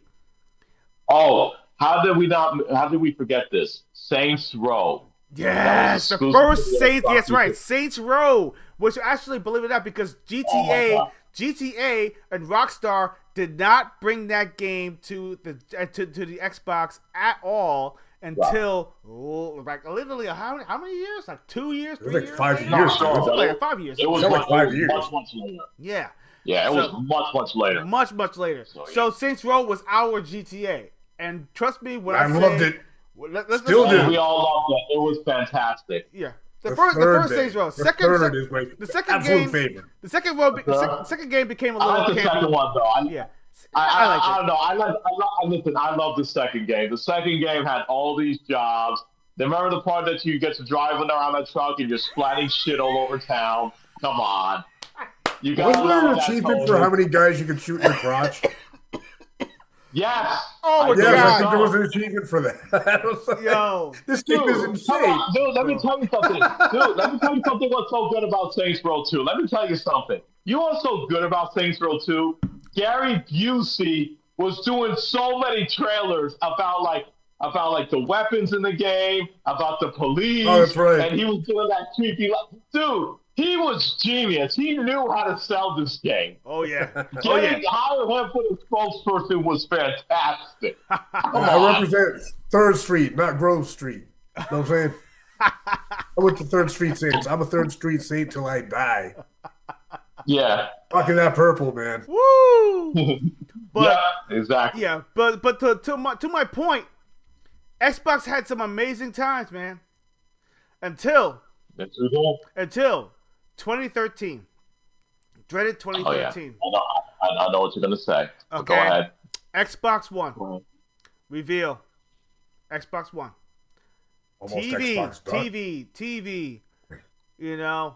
Sports. They showed a Call of Duty Ghost trailer. All right. Where are the games? Where are the effing games? Yeah. Dude, people were pissed. Why do you have a cable box? And then they had the nerve. Oh, yeah, it's online only. You can only play the games when your console will not work unless you're online. When they did that bullshit, oh my God. Wow. You know what pissed me off though? What pissed me off was that you're showing all this though, but you're showing me games that I want, like Killer Instinct and Dead Rising 3, and you're like torturing me. You're showing me that, oh, this is TV. You got these games. Oh, but guess what? You have to be online all the time to play these games. I'm like, what? Yo, what were they thinking? What were they thinking? They actually sold us an underpowered, and it was underpowered, an underpowered console. Underpowered at the time. Okay, with features which actually, believe it or not, okay, I can't knock this though. I mean, come on, the split screen feature was pretty damn cool. It was. Okay, their Kinect, they said, oh, you can't remove the Kinect. The console will not work unless you had Kinect. People were getting upset with it. You know what they called it? They called it the spy box because they said, oh, Brick Brothers watching you. You remember that? Remember that stuff? Remember all that stuff? Yes, I remember the whole paranoid behind that. Yeah. Oh, bro, dude. I mean, everyone had a field day. Everyone had a field day about that. You can't play your games. You can't share your games. You can only play your games on your console unless you give out a key of something like that or something or other, then you won't be able to play the game again unless they bring. Okay, and you can't even trade. It can't even trade your games. They're like, oh, well, actually, unfortunately, you can't sell your games because the games actually belong to you and it's locked to your console. What? Yeah, that was bad. What? That was bad. DRM? Are you kidding me? No, nobody. Yeah. See, here's the thing. DRM is kind of accepted nowadays because it's actually kind of snuck in. But dude, back then they were like, oh, they were force feeding you that. They were like, oh, well, you can't trade your games. You can't do that. Yo, you know how pissed off I was? I was watching all this stuff in disbelief. I sat back and said, wait a minute, what happened to the Xbox that I love? What happened to, where's the love at? This is crap. There was no love, bro. No. I mean, and you know what they had the audacity to say? That person had the audacity to say that. Oh, well, they actually said, oh, we have to be online all the time. He said, yeah, well, what if the people can't be online? He said, oh, well, there's Xbox 360. They could go play with that then. Oh, I was like, what? How could you say that? Oh, I want to say something about that. Go ahead. Okay. Donnie D. We call him Donnie D. Okay, and D ain't for delicious. Not at all. Let me say something. Yeah. He fucked up everything. Once he said that, when Jeff Keighley was interviewing him at that time, he said, well, for those who actually want to play games offline, there's a console for you. It's called a 360. You know what? You just literally nailed the coffin shut. Yeah, wow. You just buried everything that you worked for at that point on. From that point on. Dumbass. Okay? You want to talk about stepping on rakes? Oh my God! It was a garden of rakes. It was no Bob. Yeah. Yes. It was a garden of rakes. A whole entire garden of rakes. Every step, every turn. And you know what? I don't care what games they showed.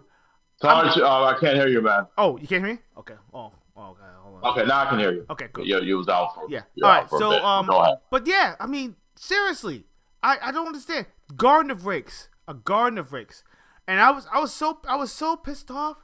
But there was just a couple of shining moments in the thing during E3 when they actually showed Killer Instinct, which actually shocked the hell out of me.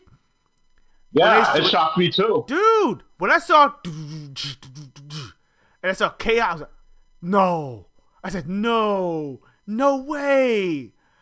And dude, everybody in the crowd was going bonkers because they were returning Killer Instinct, right? But it was ruined. It was ruined because once they found out the price point, that's when everything hit the fan. And I feel bad for Phil Spencer because Phil Spencer was the one who had to kind of announce that at the end of the show. $4.99. $500. Dude. Nah, that's not it, bro. That is not it, bro. For an underpowered console with a Kinect, a player I have to be online for all the time, with updates and everything. For me, brother. Yeah. They really stepped in it. They stepped in it big time. Yeah. And then the price point. Whoops. When Sony came up and did their presentation. They smacked them. It was a smackdown. Yes, it was a one-sided smackdown. It was one-sided, literally. They had Microsoft had their hands tied behind their back, and they were getting God smacked. That whole entire presentation thing was literally a burn. It was almost an hour and a half burn. The whole entire show. And Sean Layden, yeah, at the was it Sean Layden or was it I believe it was Sean Layden. Yeah, I believe so. Okay, but no, it wasn't Sean Layden. It was actually another guy. I forgot his name. Okay. Yeah, but he actually, pretty much stole the show because he showed the price point.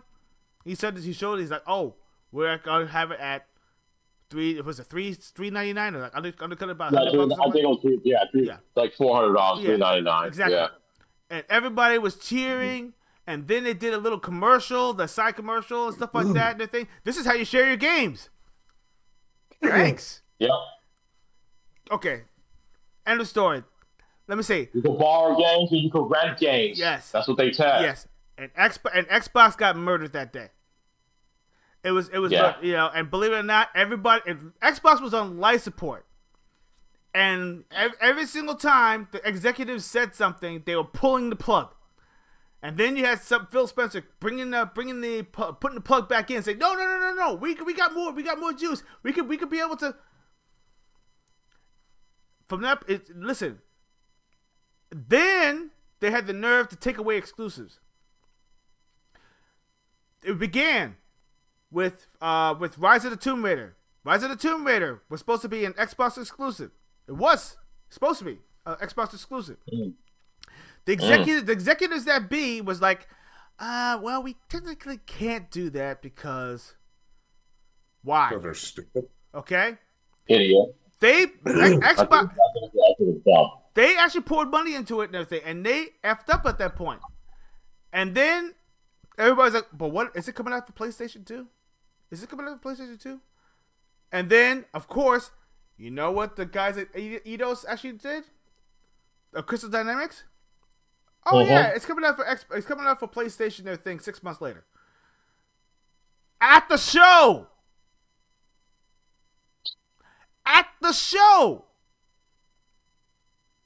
Well, there goes the exclusive right there. There goes one of your exclusives. And then of course they actually brought games to PC, and that's when the whole domino effect started happening. The trust started disappearing. And it was over and over again, a mistake after mistake after mistake after mistake. From everything has been happening. And then they started giving up. They said, you know what? We're not going to do exclusives anymore. We're going to bring our games to other consoles. We're going to do this whole kumbaya thing. And they said, oh, you shouldn't have to worry about exclusives. They think, at least you get to play the games. All right. Okay. I don't know what we're thinking about that. Yeah. I never believed I will see Halo or Gears of War on a PlayStation system. Oh, I never thought I would see. Me neither. It's really weird. It's still weird to me. It is still weird. And now, here we are, right? Several years later, Phil Spencer and their thing did try to right the ship. He was doing the best he can. Then they actually went on this spending spree, getting all these developers, buying all these developers. They got Blizzard, Activision. They got Bethesda Studios. Bethesda. Yeah, they got Bethesda. Dude, Starfield is supposed to be exclusive to the Xbox. Was. Yeah, exactly. What? Well, not anymore. No. Not anymore. And, Compulsion Games and all these studios. They bought all these studios. People were getting excited. I was getting excited. I was like, oh, we're finally going to get some amazing games. They went from 3 studios to almost 15. And it was feeling good. Ninja Theory, another company. They actually got them with the developers of Hellblade. I was excited. But the executives didn't think so. The executives said, well, you know what? We need our money. The Activision Blizzard, remember that whole thing with the FTC? Mm-hmm. The whole entire debacle with they had that whole court hearing and with the UK and all that. Yeah, it was going on for months, from weeks to months to almost a half a year. And of course, Sony was sitting right there. They were actually defending themselves, saying, "Well, if they actually get Call of Duty, then we won't be able to sustain ourselves." So, I mean, look at all the stuff that you actually money had it. But no one did. No one was hearing that because Xbox had all the money. Sony, they basically can buy Sony 4 times over, literally. But you know what? Long story short, Xbox won the case, all that stuff. They actually dismissed it. But there's a caveat. Call of Duty cannot be an exclusive on Xbox consoles for a 10-year window. No. 10 years. Yeah. That means... It's not gonna be day one Game Pass anymore. Nope. Well. Yeah. Well, it's not. Yeah. Well, you know what? I don't really care because Call of Duty, you could buy it. Everyone's buying it anyway. Everybody's buying it anyway, and the campaign. All those people, like I said before, all these people, these shields are gonna buy it anyway, whether the game sucks or not. Right. So, but anyway, getting to the point. All these things were happening, in real time, and of course, Phil Spencer. Great guy. He is. He's a player himself. He actually was defending all the decisions.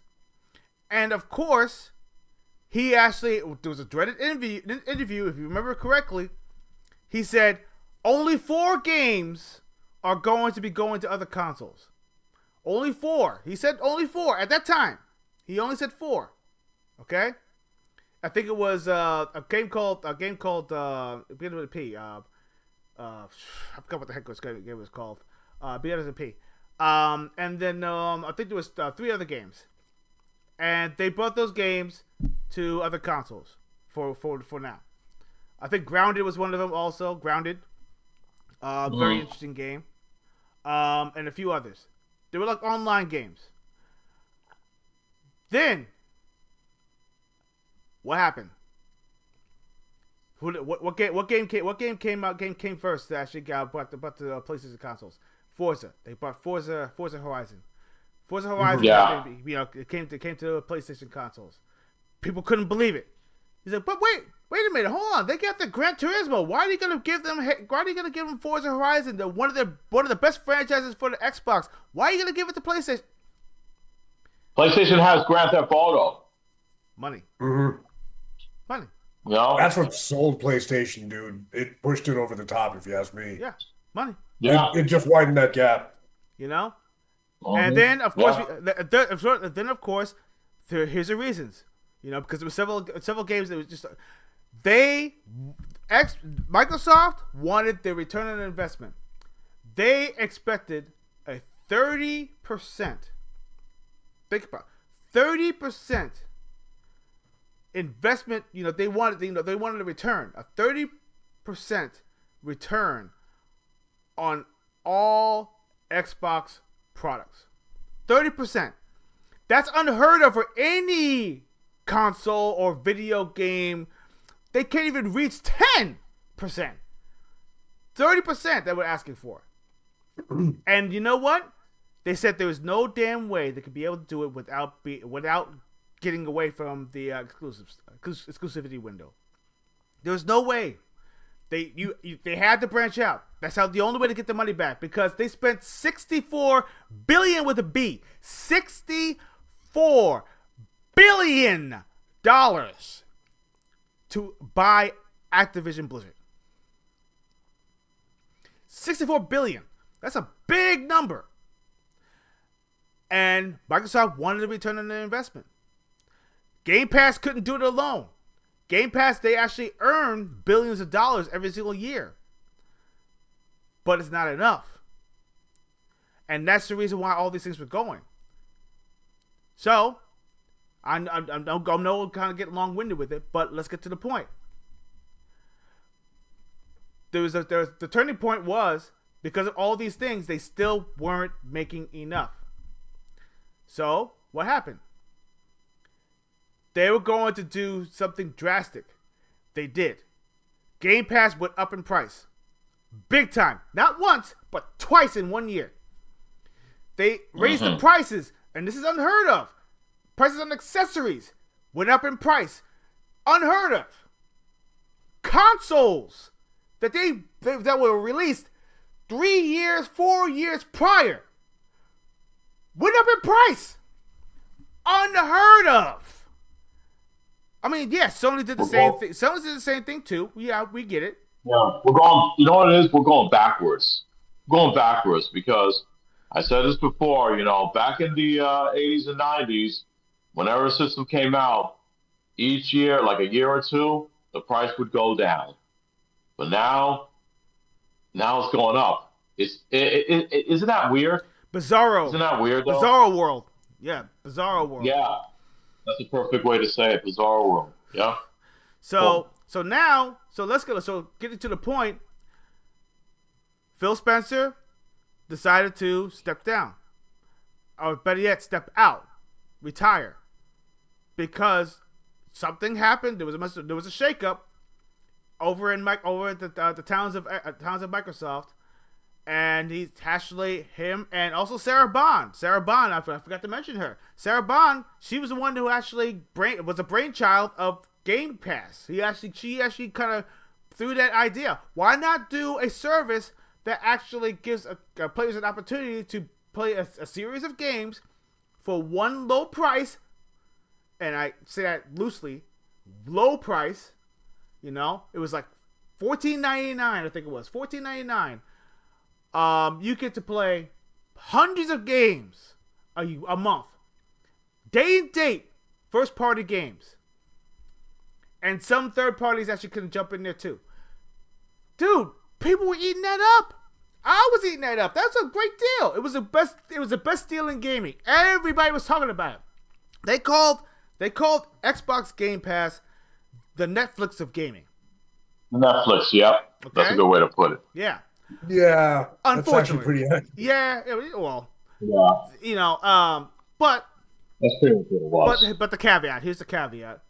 The caveat is they weren't getting enough subscribers in a record time. There was a slow trickle. First, it was like 3.5 million subscribers, and it was stagnant. It stayed at 3.5.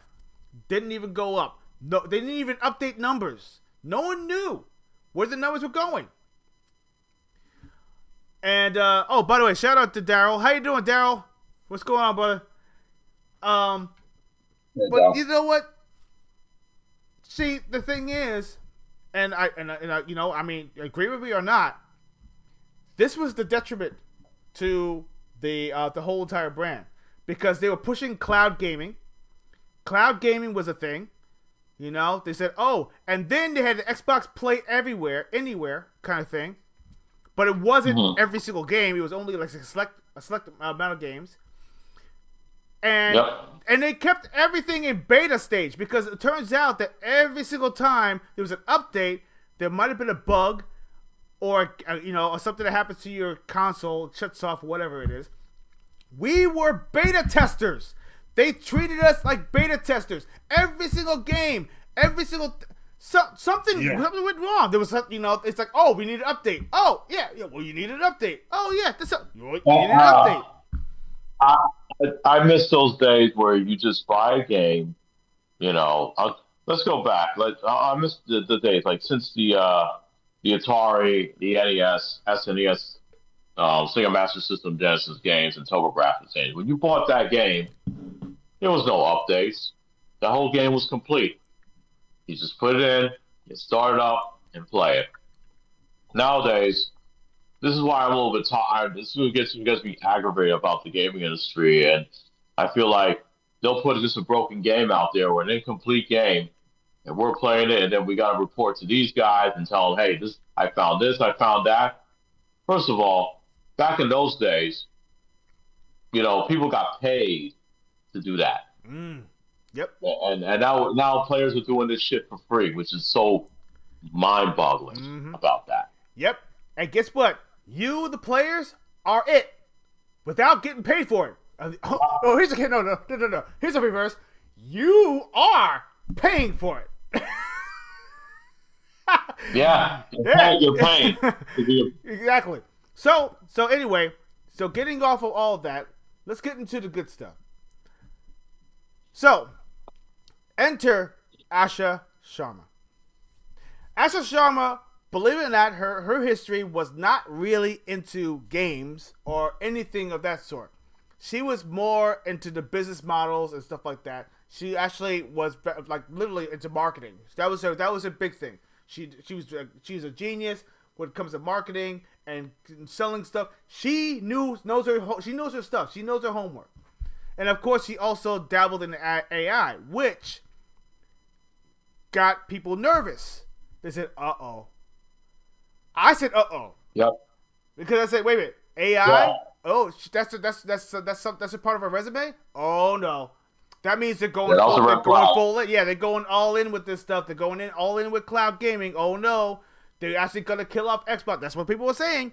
Oh, they're gonna kill off Xbox. Yeah. They're gonna kill off Xbox. They're gonna kill it off. Oh, we're gonna go full third party. Oh. Wait. It gets good. It gets good. It gets real good. Asha Sharma, she came in. She literally put out a press release. Basically addressed herself and said, "We want to return to the Xbox of old. We want to be the rebellious selves, the ambitious selves that players nowadays remember us as. We want to bring that back." No one believed her. I didn't believe her. And this is and that's the thing.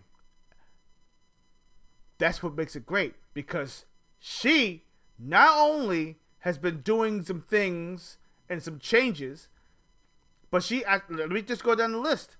Number one, she reversed she brought down the price of Game Pass. It was $29.99. Now it's like $22.99. But of course, with a caveat, they actually removed Call of Duty as a day one game for Game Pass. So that means the next this one you can still play, but the next one that's coming out will not be day and date.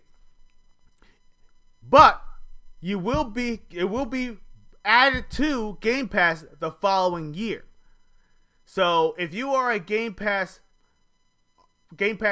player or owner, whatever, if you will, you will not have it, be able to play that game the first day through Game Pass.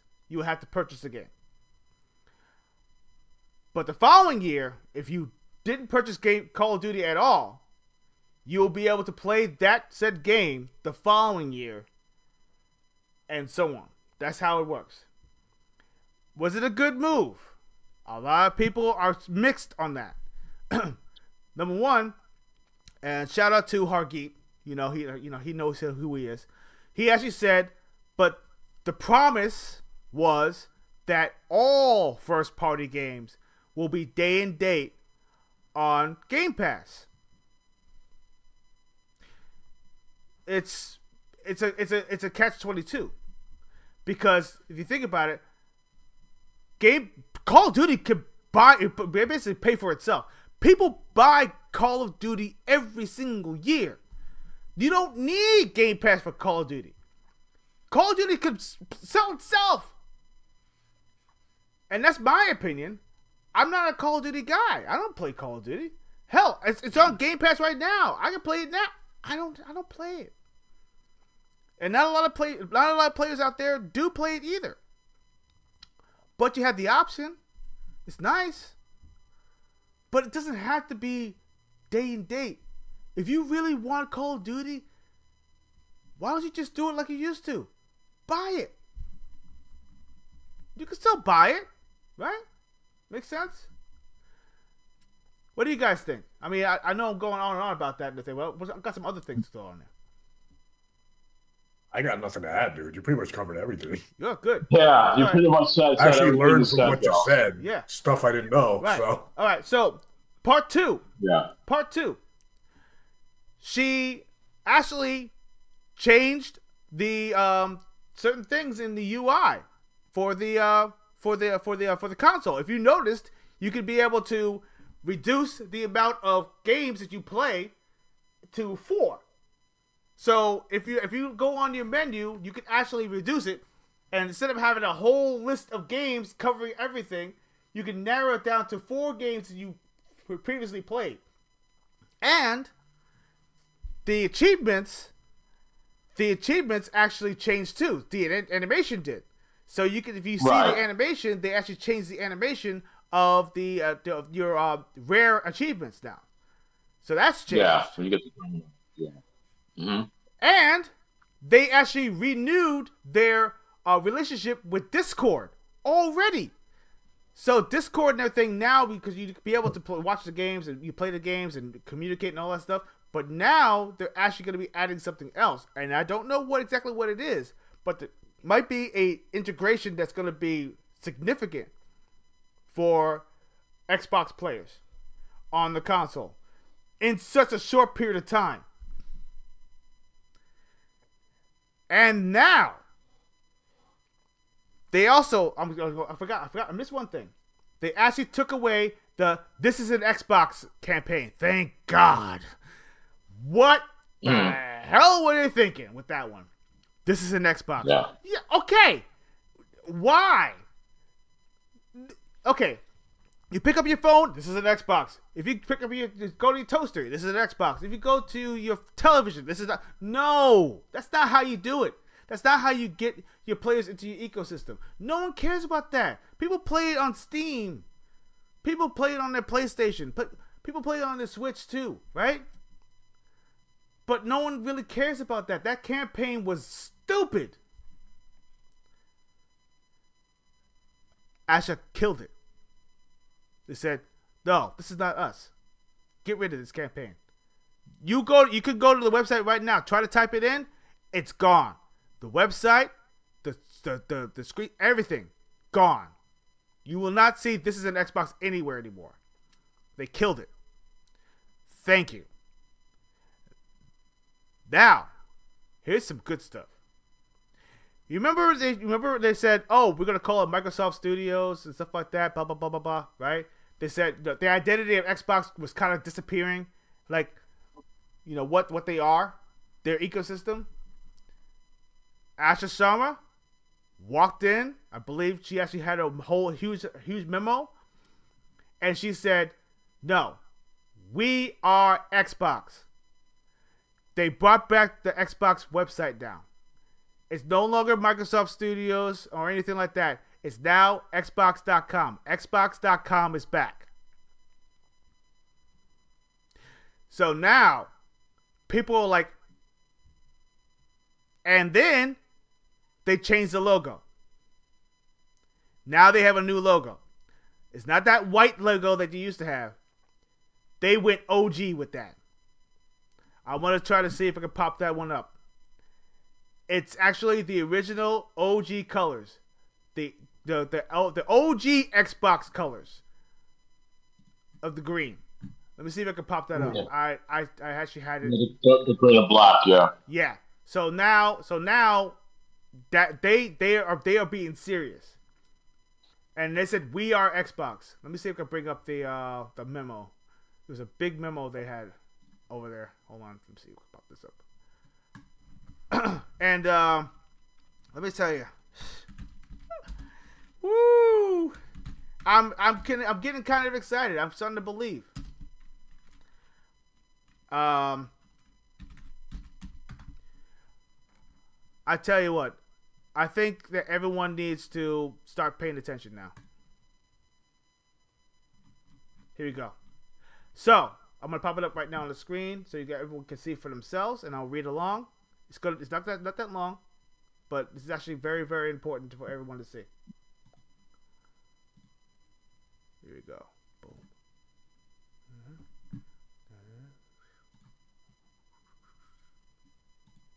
All right. There we go. It's going to pop up right now. All right. Here we go. Now I'm going to read it through so you can see for yourself. It says, Dear team, Xbox has always been different. We started with a simple idea. games should bring people together through shared experiences that led to the first Xbox in 2001, Xbox Live in 2002, and new ways to connect from the friends list and achievements to parties and play across devices. Today, Xbox reaches over 500 million players around the world with some of the most important franchises in entertainment. And then I'm just kind of loosely go through it, but we gotta go to the nitty gritty. But this is what really got me excited. We have work to do. You're damn right. Players are frustrated. Let me just point that out. Players are frustrated, and that's a fact. New feature drops on console has been less frequent. Facts. Our presence on PC isn't strong enough. Didn't really care about that much because PC is PC. Pricing is getting harder for people to keep up with. Oh, you're damn right. And core experiences like search, discovery, social, personalization still feel too fragmented. That's true, especially with their apps. It's confusing. Developers and publishers are asking for more, too, better tools, better insights, and a platform that helps them grow faster. And then we'll go down to then we're going to talk about all these things. At the same time, new generation players, blah, blah, blah, blah. We already know about that. But here's something that really gets really interesting. The industry is becoming global and competitive. More than half the market's revenue players and growth are happening outside of our core markets. But the rest of the world is not just a large market. Developers are increasingly competing with the most established Western studios, combining scale, speed, and willingness to reinvent genres many once considered mature. You hear that? Mature. This is something that people were getting kind of funky with because, remember, Xbox has been denying a lot of games. I don't know why, because some kind of maturity level. I don't get it. Like some of the games that came from Japan, they actually denied a few games that are supposed to come to the console. I don't understand why. Hopefully that changes. But here's something interesting. Xbox will be. What does Xbox become in the next era? The Xbox will be where the world plays and creates. Everyone should know about that. Xbox will build to be affordable, personal, and open. Offer flexible pricing to keep you started and keep you playing. Experience will adapt to you, let you customize how you play, helping you find what you love, connecting with the right people, and will be open to all creators, from individuals to large studios, giving everyone the tools to reach a global audience to keep their games growing over time. In other words, they're going to be more open to developers, which they've been having an issue with. That's the reason why a lot of games skipped Xbox. What do you guys think about this so far? Not sure. I need to see more action. That's all I have to see. I need to. Yeah. I mean, sure. She lowered the price down for the Game Pass. All right, that's cool. All right. But how about lowering the prices for the game systems if you really care about the pricings and you want to get players in? Oh, how about doing that? Oh, I actually, believe it or not, I actually saw something very interesting when I was actually doing a couple of searches. Oh, is that right? People, yeah. If you go onto the console, if you go if you go onto the Xbox store, and you go on there, I think it was, I don't know if it's for limited time or anything, whatever, but I think I saw it recently. They actually took a huge chunk of a percentage off of buying the console through the store, the Xbox store. Oh, well, that's through the store, though, but it should be for, like, all stores. Oh, yeah, I agree. No, I agree 100%, and I'm pretty sure they're working on that. I mean, like I said, they just have to, sure, like I said before, that's nice that she made that announcement, but, like I said, you want to get players in? lower the prices down, and make these games affordable for people. You know, stand up for your customers. Stop ripping them off. Indeed. You know, we're living in a very tough economy right now. Mm-hmm. You know, it's rough. It's very rough out there these days. Absolutely. So basically, she says we will execute these through 4 priorities: hardware, content, experiences, and services. So first of all, hardware, very stabilized Gen 9, healthy and high quality base. Discover Project Helix to lead performance. Lead in comfortable, personal, and high performance accessories. Build a strong ecosystem that expands choice and reach. Grow and for content, they want to grow and extend an enduring portfolio of franchises players love, which is very important. People are still pissed off that they killed off Perfect Dark. I am still bitter about that. Because I mean, Perfect Dark was a game that I was really looking forward to, and I love Perfect Dark. Perfect Dark Zero, even though not very perfect game, the game was still memorable and the mechanics were very, ahead of its time. I think it didn't really get a fair shot because of the control, or maybe because of the bullet spongy enemies. I don't know what it was. Evolve our third-party partnerships and strengthen our 5-year slate. Expand into China, emerging markets, and mobile-first audiences. Okay, whatever. Maintain and grow in live games and long-term stewardship. Who cares?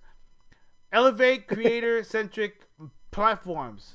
Minecraft, Elder Scrolls, Sea of Thieves. Okay, whatever. If you like that kind of stuff. I neither here nor there for me.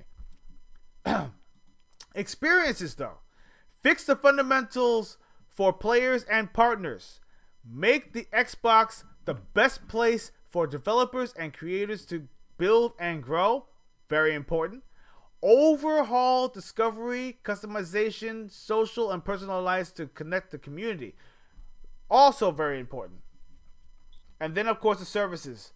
Fortify Game Pass with clear differentiation and sustainable economics. I don't know what that entails, but I'll probably find out further.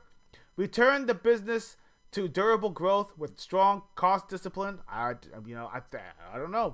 I hope so. Make cloud play feel native, fast, and reliable across TVs, and it's going to take a long time for that to even happen. Cloud gaming is not perfect at all. And then, of course, use M&A. Well, I don't know what M&A means. Deliberately. That's what killed the Stadia, because of the cloud gaming, though.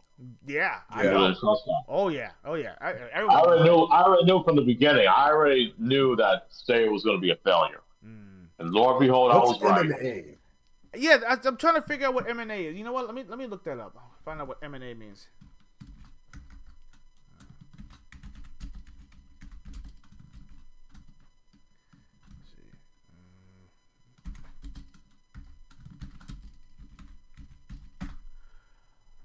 Okay, M&A stands for mergers and acquisitions. Okay, so that means, that makes sense. So that means mergers and acquisitions. That means the same thing as what they did before with how they got Blizzard, Activision Blizzard, how they got Bethesda, how they got the Coalition, how they get all these different developers.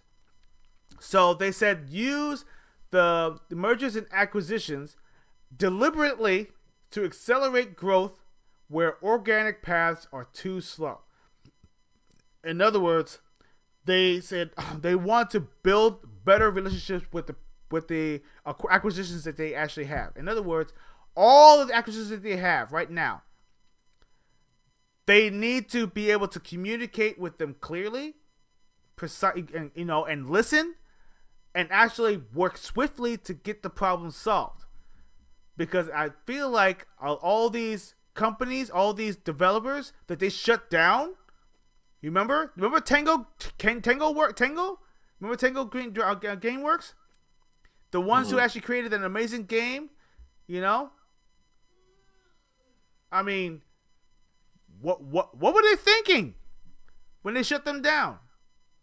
Well, they didn't shut them down. They actually, Tango GameWorks actually branched themselves away from Microsoft Gaming. And and didn't take Hi-Fi Rush. Hi-Fi Rush is still a Microsoft IP. But they, of course, they brought it to other consoles too. So there just goes that. So this is the main point. We are Xbox. To achieve our master plan, the way we must work must transform. And it says, our best work happens when full stack moves together. Microsoft Gaming describes our structure, but it does not describe our ambition. So, we are going back to where we started and changing our team's name. We are Xbox. Wow. That's the way it should have been from the giddy up. They lost their identity. Since the Xbox One literally drugged them down. Bad time. Big time. And now they're actually going back to where they started. OG Xbox, Xbox 360, the best years of Xbox. They need to go back to that. And then it says, we're a high agency culture. Wild, wonderful ideas thrive. Our job is not to smooth over our differences, but to connect everyone into something greater than any other one studio or product. And then it says we have to be honest about where we are. We're a challenger. You know what they say about people who are challengers? Challengers are scrappier. They're hungrier. They want more. Xbox needs to do that. And then it says, meeting the moment will require pace, energy, and a level of self-critique that should feel uncomfortable. So, these are the things that we need to do. And this is something that probably should get everybody excited. Earn every player. Can I get an amen? Earn every player. That's what they need to start doing. Mm-hmm. Protect our art. Yes, absolutely. That should be standard. Protect our art. Very good. Stay rebellious. Absolutely. Progress over perfection. Absolutely. Signal over ceremony. Oh my God. I can't even get over that one. Because they always have those weird meetings and stuff like that. Celebrations for what? What did you do? You didn't do anything. Core before more. That means us, the players, the ones who actually created Xbox should be priority. The ones who bought that console for the first time. Those are the ones who should be priority. Not the PC guys, not the people out there who actually deal with cloud. Who cares? But we the core, the hardcore, the ones who actually made Xbox who they are, should be important. First, outwork the problem. Speed is learning. Makers over managers, absolutely. Absolutely. The game makers, the ones who make the games, should be priority. They should be first. And then clarity is kindness. That one right there, I would say sticks out the most. The reason why is because they have been very dodgy. If you know that every single question that people ask about Xbox, you notice that when Phil Spencer was in charge, when Sarah Bonds, which was hardly online, didn't even answer anybody's answers or didn't say anything. They just dodged the question, and no one listened. But now they're saying clarity is kindness, and Asha is very transparent. She actually literally answers some of the fans, and some of the people who in the industry. She actually is out there. She actually confronted Sean Layden, who's been very against Game Pass. This is going to be a different Xbox, and I'm still waiting. I'm still waiting to see what they're going to do next. So, because we're going to be closing out our show very, very shortly. What do you guys think? What do you do you think this is enough, or do you feel like it's, it needs I said it before, and I said it before, and I'll say it again. I said this already. It's still not enough. She has to prove to me again that she really means. You can say all the stuff, say all the goody stuff, though. I need to see action. That's all I have to say. I need to see action from her on that. That's it. Yep. Tony? As someone who's a corporate guy by day, this all just sounds like more rah stuff. I have to reserve judgment until I see some actual action. That's it. I just said that too. Yep. Mm-hmm. Okay.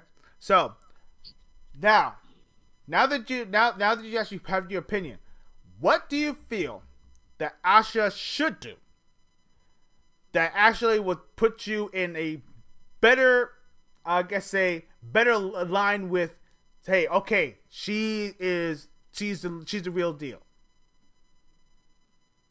More action, less talk. Show that you really mean it. Okay. So what you really mean it. Lower. So first of all, start lowering the prices down for your systems, though. That way you'll have a little bit of advantage of PlayStation. That way and start going back to your exclusive games, because having your exclusive games, people are going to be like, oh well, I could play these games on another on the PC. I could play these games on the PlayStation. Why? And since Xbox doesn't have any exclusives anymore, why should I buy their system? Think about that. So why it doesn't make sense that people are going to be buying this expensive system and then there's no exclusive. People want exclusive stuff. You got to make me. Oh, this game's going to be on this. I'll take the original Xbox for example. They had Jet Set Radio Future. That game right there. Oh, I love Jet Set Radio on Dreamcast. Jet Set Radio Future looks cool. I'm gonna buy the original Xbox. You got to have the games. Games are very important. If you don't have that, you're done. Yep. Okay. So that's a very, very important part. And you know what? And I agree 100%. Number one, I feel that price points are should be number one priority. Price points should be number one. That point has been shouted out through every single interweb. Why did you raise the prices in a time where people are struggling to put food on the table, who are struggling to keep up with their bills, who are struggling to maintain everything we at once? talked about that earlier. The economy we're living right now is terrible. I mean, I get it that entertainment is not priority. That is a luxury item. But come on, are you gonna price people out of luxury items? You're gonna price yourself out of business. You're gonna price yourself out of business if you keep on doing raising prices. That doesn't make any damn sense, especially when it comes. It's unheard of. I have never, in the days of Genesis, Super Nintendo, hell, TurboGrafx 16, Atari. Remember the Atari 7800? When they couldn't really, sell any consoles, what do? They lowered the price under $50. Remember that commercial? The 2600. I just mentioned that earlier. Yeah. It's a bizarre world we're living in right now. Yeah. Oh my God, it's ridiculous. But when they raise the price, not once but twice, not once, but twice in 1 year, I was beside myself. The price of an Xbox Series S is a price of an Xbox Series X when it first released. Yeah. Hey, what? What? Ridiculous. What? Yeah, it's insane. No, that's not how you do it. That's not how you gain your fan base. That is not how you gauge your customers. We are paying customers. What do you do when something rises in price? You don't. Some people suck it up, but other people, they move on. Oh, let me see. I gotta find something cheaper. You go to Good Burger. I'm just using an example. You go to Good Burger and I think you get yourself a double hamburger and cheese, whatever it is that you love, right? With all the fixings. You go there every single day, right? Then one dreaded day, you go over there, you look at the menu. Everything increases in price. It used to be like $2.99, $3.99 for a burger. It's like $7.99, $8.99. You look at the menu, you're like, damn. You look at your pocket, you pull out $10. You know for a fact that you were not even able to get yourself the fries and the drink. Even, and you're like, oh man, damn, I can't afford this right now. You know what you're gonna do? You're gonna look around. You can look across the street. And there's happy days or whatever the heck it's called. You go over there, you get yourself a burger, for less. They give you a deal. Buy one, get one free. Dude, I love those. $5.99. Buy yourself one burger, you get the second one free. Who's gonna get the business? Damn right, happy days, whatever the heck it's called. They're getting the business. They're gonna get the lines. They're gonna get the people. You're gonna lose the business. You're gonna lose the money. You're gonna lose the revenue. You're gonna lose all that stuff. You guys over there at Xbox, if you say that what you are saying, and we want us to believe you, we do. I do. And all the Xbox fans out there right now who love Xbox, who bleed green, if you want our trust, you have to fight tooth and nail to drop those prices. Listen, you gotta think. I know the corporations that be and everything are sitting right there saying, "Oh, we want our money back. We want our money back now." The investors, the stockholders, the bloodsuckers. I call stockholders bloodsuckers because they are. They are the ones who are holding all the cards, and they're saying, "Oh, we want to return on in our investment. Oh, you can't, we can't allow you to squander our money. We need our money now." Dude, you can actually be the rebels that you are. Be like Nintendo. Nintendo, they don't give a rat's ass what investment company you don't care. You know how many exclusives Nintendo has more exclusives and everything that I can scratch, whatever. I can't even name how many. Flabbergasted. Yes. Exclusives for days. And you know what? They can do it. And guess what? They're making profit. They're making record profits. Why? Because they don't give a rat's ass what you think. They just make the games. And you know what? They have the clout and say, you know what? This is our game. You can't play this anywhere else. You got to get yourself a Switch. You got to get yourself a Switch too. Oh, you like that new Mario game? Oh, guess what? You need a Switch. Oh, you can't play it on PC? Nope. Sorry. Nope. You got to get on Switch. That's how you do it. Yeah, granted, you're going to be losing money per console if you drop this. But you know what? Sometimes you have to sacrifice the lamb to actually get the best out of what you have in your company. Sometimes you have to. That's how some of those big corporations become bigger. They actually do something drastic, and that's how you get your customers back. You got to do that. But that's like number one. Believe it or not, Johnny, they said, everybody in unison, they have to drop the price across the board. That's a big one. Across the board. Like you said. Number one. Definitely the consoles. a problem. Yes. If you want people to get into your ecosystem, stop relying on the stupid cloud and play everywhere. I mean, I get it. It sounds cool on paper, but not everybody's going to pull up their controller and play on their freaking Samsung TV. I'm sorry. No. It's like Xbox's metaverse. It's like Xbox is trying to go into like, they're trying to like say, oh, well, maybe we could do better what Stadia couldn't. I say, no, fuck Stadia. Fuck that platform. Fuck that shit. You know, stay go back to the way lane. Stop trying to copy others. Facts. Yeah, what the fuck are you doing? Like, when they were doing their own thing, that's when they were doing the best. Yeah, exactly. Who's running the show, man?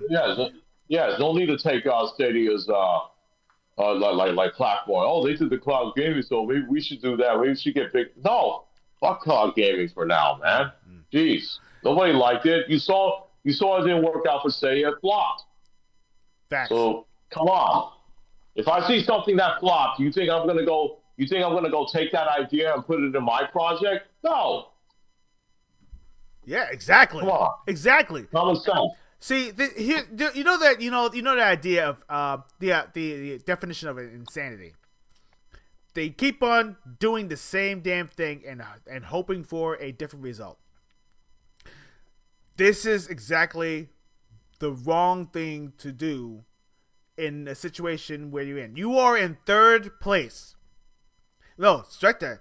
You might be in fourth place because remember, Valve and Steam right now is taking all of your players and bringing them to their ecosystem. People are jumping on PC more than ever now. With Linux and all that stuff, people are literally going in droves. Get yourself a cheap PC. You can get yourself a low power PC and play most of these games. You want the console experience to come back to the way it's supposed to be, and then you have a new console coming out pretty soon, and people are looking at that price point, and I dare say it and everything. People are saying $1,000 it might be. Yeah. You're yes. Listen, Dorian gets it. Yeah, he just quoted Blade. Yes, he did. Yes, he did. You are right. You are treading the wrong you're treading the wrong river, man. You really are. Okay? I still feel like you got to take the risk. And, do it like they did before. 360? You know how much money they were losing on each console just to get it out there? Just to get the price point down. They literally brought the price point and undercut PlayStation 3 by like hundreds of dollars just to get it out there, right? And you know what? They won customers and players' trust, except for the Red Ring of Death. I mean, besides that, that was tragic. That was tragic. That was tragic. But you know what? People were still buying the Xbox 360, and they were still trading it in. They were still getting their refunds. Trying to not get the refunds, getting the replacement. Why? The freaking games, all the games were amazing, and the console did you actually be able to experience it on was only on one Xbox 360. Exclusives matter. I don't care how you slice it. Exclusives matter. If you only have one place to play a game, and believe it or not, a lot of consoles out there right now, you can only experience it in one place. Sony got that. I'm gonna give you exclusive right here because we're almost cutting short here. Yeah. Why do you think Sony is not sharing their Wolverine game that's only going to be on the PlayStation 5 right now? Why do you think that? Because they want players to get their system. Facts. They want them to buy their system. You want to play that Wolverine game on PS5? You gotta buy your system. It's not going to be on PC. And yeah, I know Tony's said before, oh, that's a little disappointing. You know, I kind of want to play it. I said, well, you got to understand, that's their business. I mean, if I own a console company and if I have a game, you know, especially something big like a Marvel or DC game that's going to be huge, I don't want people playing it on other consoles. I want them to buy my system so they can play it on there. You know, I'll be getting the money, not them. Why should I share? Yep. Competition. You gotta think that way. Competition. You have to think that way. Competition breeds excellence. Competition breeds excellence. You gotta be competitive. This is a competitive market. Right. You want to fight for everyone's time, which is basically what you're doing. Everyone's time is split. People want to watch Netflix. People want to go outside. You are trying to fight for their attention. And the only way to fight for their attention is to actually have, 1, affordable entry point, 2, amazing freaking games, 3, an ecosystem that's actually, you know, good for to build and to create more stuff. You need it. And of course, number 4, a place that you can, your friends will actually want to stick around in. That you need those. If you have those 4 pillars, you are going to get greatness. So, but anyway, I want you guys, you know, to go ahead and talk about that, you know, throughout the week, because we're just about out of time. And you know, look, I want your opinions too. And you can go on our these ways you can see us on Twitter, whatever. Just talk about it. We want to know your opinion. And I believe it or not, you know, maybe if I'm wrong, am I talking out of my ass? I mean, you know, do you not agree with what I say? We want to hear that too. But anyway, I'm talking at my ass over here. Yeah. All right. So, but other than that, and the thing is, it was amazing talking and stuff like that. You know, let's get the hell out of here.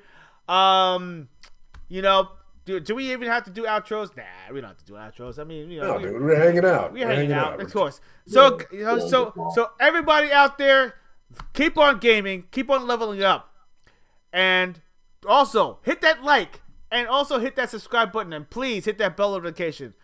Just keep us relevant, man, because, you know, we're almost at 200 subscribers, man. 200. We're almost there. Come on. Tell your friends, tell your folks. And, of course, we will see you next time on the next episode of Gaming Trouble. See you Sunday, guys. Peace. Good weekend.